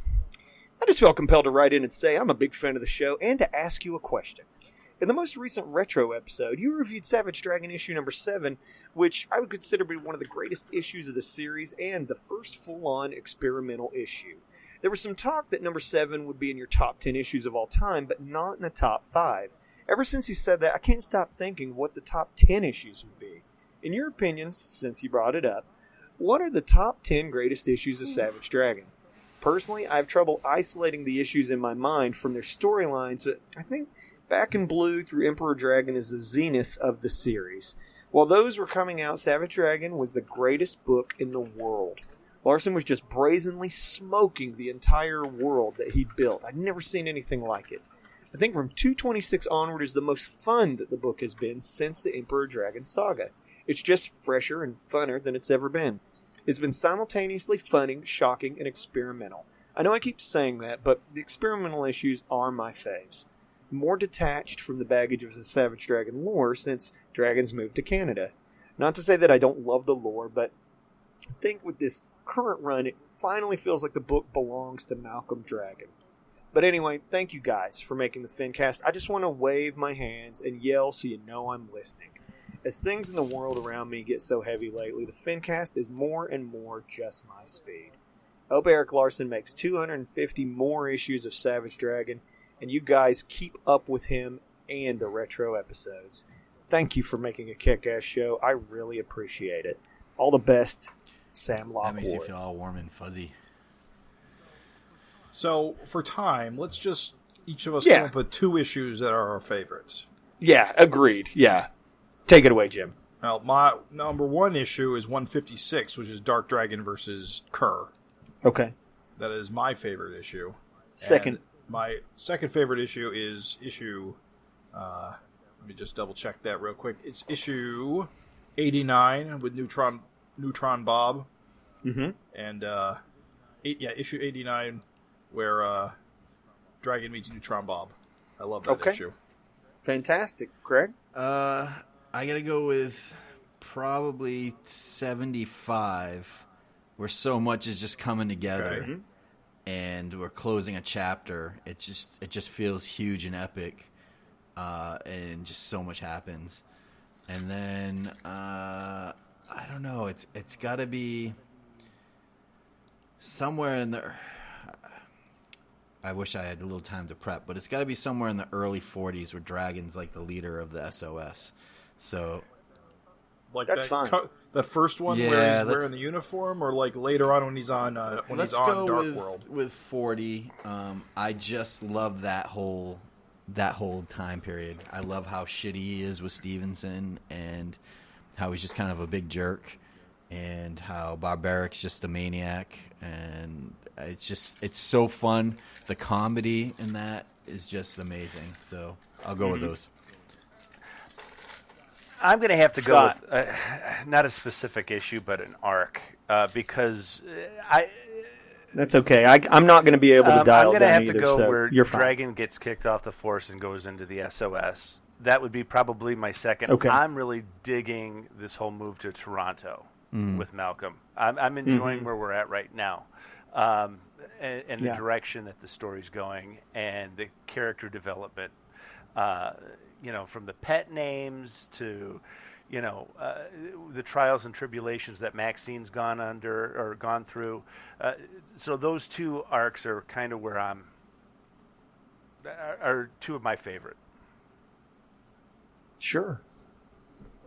For me, I would say again, I can't be as clear and concise as like Jim was and Craig, where they nailed it down to issue numbers. But like, one of my most favorite issues is the story arc where young Shadowhawk just keeps wishing the Image JLA of like Dragon Spawn, Witchblade, back to his current location to help him with a pendant, and like they're just not like always like helpful. That is I think that's not 141 or 144. It's around there though, because it's after the Image United. Yeah, that's stuff. the guy with the Yeah. shake. It's in the issue where the panels keep it keeps increasing with the panel count. Every panel is 1 day. Okay. I'm pretty sure it's that issue. I really like that one because I think that it is just. I've always loved that idea of that image connected universe. I've always really wished that we could get that book, like the Image JLA. I would love to see, like, Eric give that idea a little more time, but whatever. I know it was a fun gag, and I just like that idea. I like the idea of the Image superhero universe, and to me, that was like one of the coolest things is getting to see that happen. And then, surprise, ching ching, bada bing, the forcing issue. We're out of there. Love it, because to me, here's the thing: is that like, and I know that sounds funny. It sounds like, oh, Raven, yeah, but I feel like part of what makes Savage Dragon so cool and unique is the auteur nature. Here's a cartoonist that is not necessarily pursuing commercially viable things. Like, the book would be very different if all he cared about was just mass appeal and mass marketability and whatever. And I thought it was a cool, sort of a brave, gutsy little like move into a more sincere direction, and I like it, and I was pleased. I thought it was cool. It was the start of a new era in my mind. So, all right, I'm done. Next, All right. Scott. Hey guys, it's Matt. A friend of the show. First up, 250 was killer. How about that last page, huh? Now, no doubt. Now on to the question: what Vicious Circle members would you like to see get more of the spotlight in upcoming issues? Doubleheader. Dude's a classic villain. Been around forever. And we know very little about him. Also, Frogman. He was first shown in Eric's next issue project, Fantastic Comics, Samson's story, which kind of implies that he's an old Golden Age bad guy. So I'd like to see more of him, maybe fighting heroes through the ages. For Certainly time? an interesting choice. Yeah, for time, we'll be concise. Just everybody say one guy Frogman that just they'd showed like to up see more of. recently, right? He's got that long tongue. We talked about it last episode. I think what our choices were, but what about Our choices we already covered. Well, what about you, Okay. Scott? Yeah. Scott, yeah. Oh, gosh. Which Vicious Circle... Past, present, Past, dead. present. Doesn't matter. Dream. Anything can happen. I'm drawing a blank. I'm trying to think of. It's Abner Cadaver. You know what, Mako. Yeah. Oh, okay. Oh yeah, Frogman was in 249. You know, if you're gonna go Fascinating. dead, I always liked Mako. I thought he was an interesting character, but you know, if I can pull a dead character out of a hat, it would be Mako. Cool. Mako's great. I love Mako. I do want to All right, rock on. want to learn more about Doubleheader for a guy that's so iconic as a Vicious Circle villain. I mean, he's shown up so much. I mean, we know he's super strong, but it would be fun to get a little more dialogue from him and a little more action from him before he bites the dust. Roughneck would be another one too. Yeah. Roughneck. Who? Yeah. He's classic. Oh, yeah. Mm-hmm. He was my choice. Well, thank you, Matt. Appreciated that very much. Jim, take us home. Yes, we have this one more letter coming from saying, "Hey guys, the road to 250 has finally ended, and you guys have been providing the best commentary a Finhead could ask for. The podcast has truly become part of my reading experience. I read the main story, backup, letters, and then straight to the FINcast. Thanks for the work you fellas put into this. Now on to our FINteresting conversation. The more I thought about my favorite Vicious Circle members, the more I realized going through the list was like reading an obituary. Blue Chunks, dead from a vat of chemicals. Catfish Jackson, dead by Solar Man. Firepower, dead, exploding darts to the eyeballs. I know this guy isn't Vicious Circle, but do you guys remember Virgil Dundorf, Dragon's Average cellmate Dragon. in prison? Yeah. Who could Right. forget? Who could forget the Average Dragon's sidekick? Yeah. I wonder if he escaped during the prison breakout. I like to think he made it across the border as well and is enjoying a nice plate of poutine or bagged milk or something. Anyways, thanks for the FINcast, fellas, and keep up the good work. Can't wait to see what happens between now and issue 300. Your fellow Finhead, CJ. I can confirm for CJ that Virgil was a creation of Yep. Simon Malit St. Pierre, and so Virgil is alive and well. You can even see him in some of Simon's Eating poutine. comics. Virgil's fine. Yeah, Virgil made it, dude. He got out. He's okay. Cool. So let's wrap this up with our FINteresting conversation for this episode that you guys can send your replies in for our next recording. And so we talked about it a lot. You heard our thoughts on Paul Dragon. Now we want to hear your thoughts. What were your thoughts when you flipped that page and saw Paul Dragon on the last page of the main story of 250? And how do you feel about it? Let us know. We're interested in hearing your thoughts. You can. Did you laugh? Did you cry? Did you chuck your issue across the room? Did you go down to your comic shop and unsubscribe immediately? Did you go out and tell all your friends? Did you slap your wife and scream, "Paul's back! Paul's back! Send us, Who's Paul? Stop send shaking us an me!" email at savagefincast@gmail.com. The McRib's back. Or as you call it, 2 hot dogs glued together. 2 hot dogs glued together. Oh Jesus! All right. Well, that was great. And we spent 3.5 hours on this. We sure did, Craig. We sure I'm just glad did. you guys Listen, had me guys. along for the ride. It was a Always pleasure. good to have you. Yeah, thank you for joining us. And again, I'm sorry, it's a 100-page issue. You're not going to hit 250 ever again. And so I'm sorry. Wow, It was worth it. It'll restart at issue number 1 soon enough, and it'll get there again. Do you want me to 251 you? Oh yeah, hit it. All right. Crawling from the wreckage. Following the cataclysmic conclusion of Savage Dragon 250, Malcolm Dragon has to put the pieces of his shattered life back together. A standalone issue that sets the stage for what's to come from award-winning writer-artist Eric Larson. A great jumping-on point for new readers. And we now hilariously know Malcolm Dragon's head was not on a pike.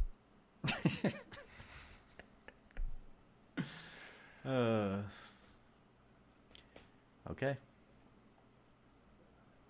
That's All it. right. Well, that's our episode, guys. Thanks for hanging tough with this super, triple, quadruple sized issue. We knew it was going to be a long one, so I don't know if we expected a 3.5 hour long one, but there you go. So as always, you can contact us at savagefincast@gmail.com. Leave us a comment on savagedragon.com, or find us on Facebook on the Eric Larson Savage Dragon fan group. Also, we're on YouTube. Search Savage FINcast. You should be able to find our YouTube channel where we are now uploading the episodes on YouTube every time a new one comes out. I'm going to try and keep up on that. We've been having some linking issues with our domain name on Facebook, so we're trying other things to help get the word out about the episode. So we'll be trying that going forward, as well as and as always, we're always on iTunes, Apple Music, or Google Play Music, and I'm looking into getting us on Stitcher and Spotify. But cool. We aren't there yet. Sweet. Well, thank you for all your hard work, Jim. Yeah, it's not that much work. I should have done Well- this. Let me check my watch. I should have done this stuff like 7 years ago. Okay, well, thanks anyway. Just lie. Thanks for listening, everybody. No, Craig, I keep it real. Colorist. Colorist. Docking. Colorist. List. We out. You out.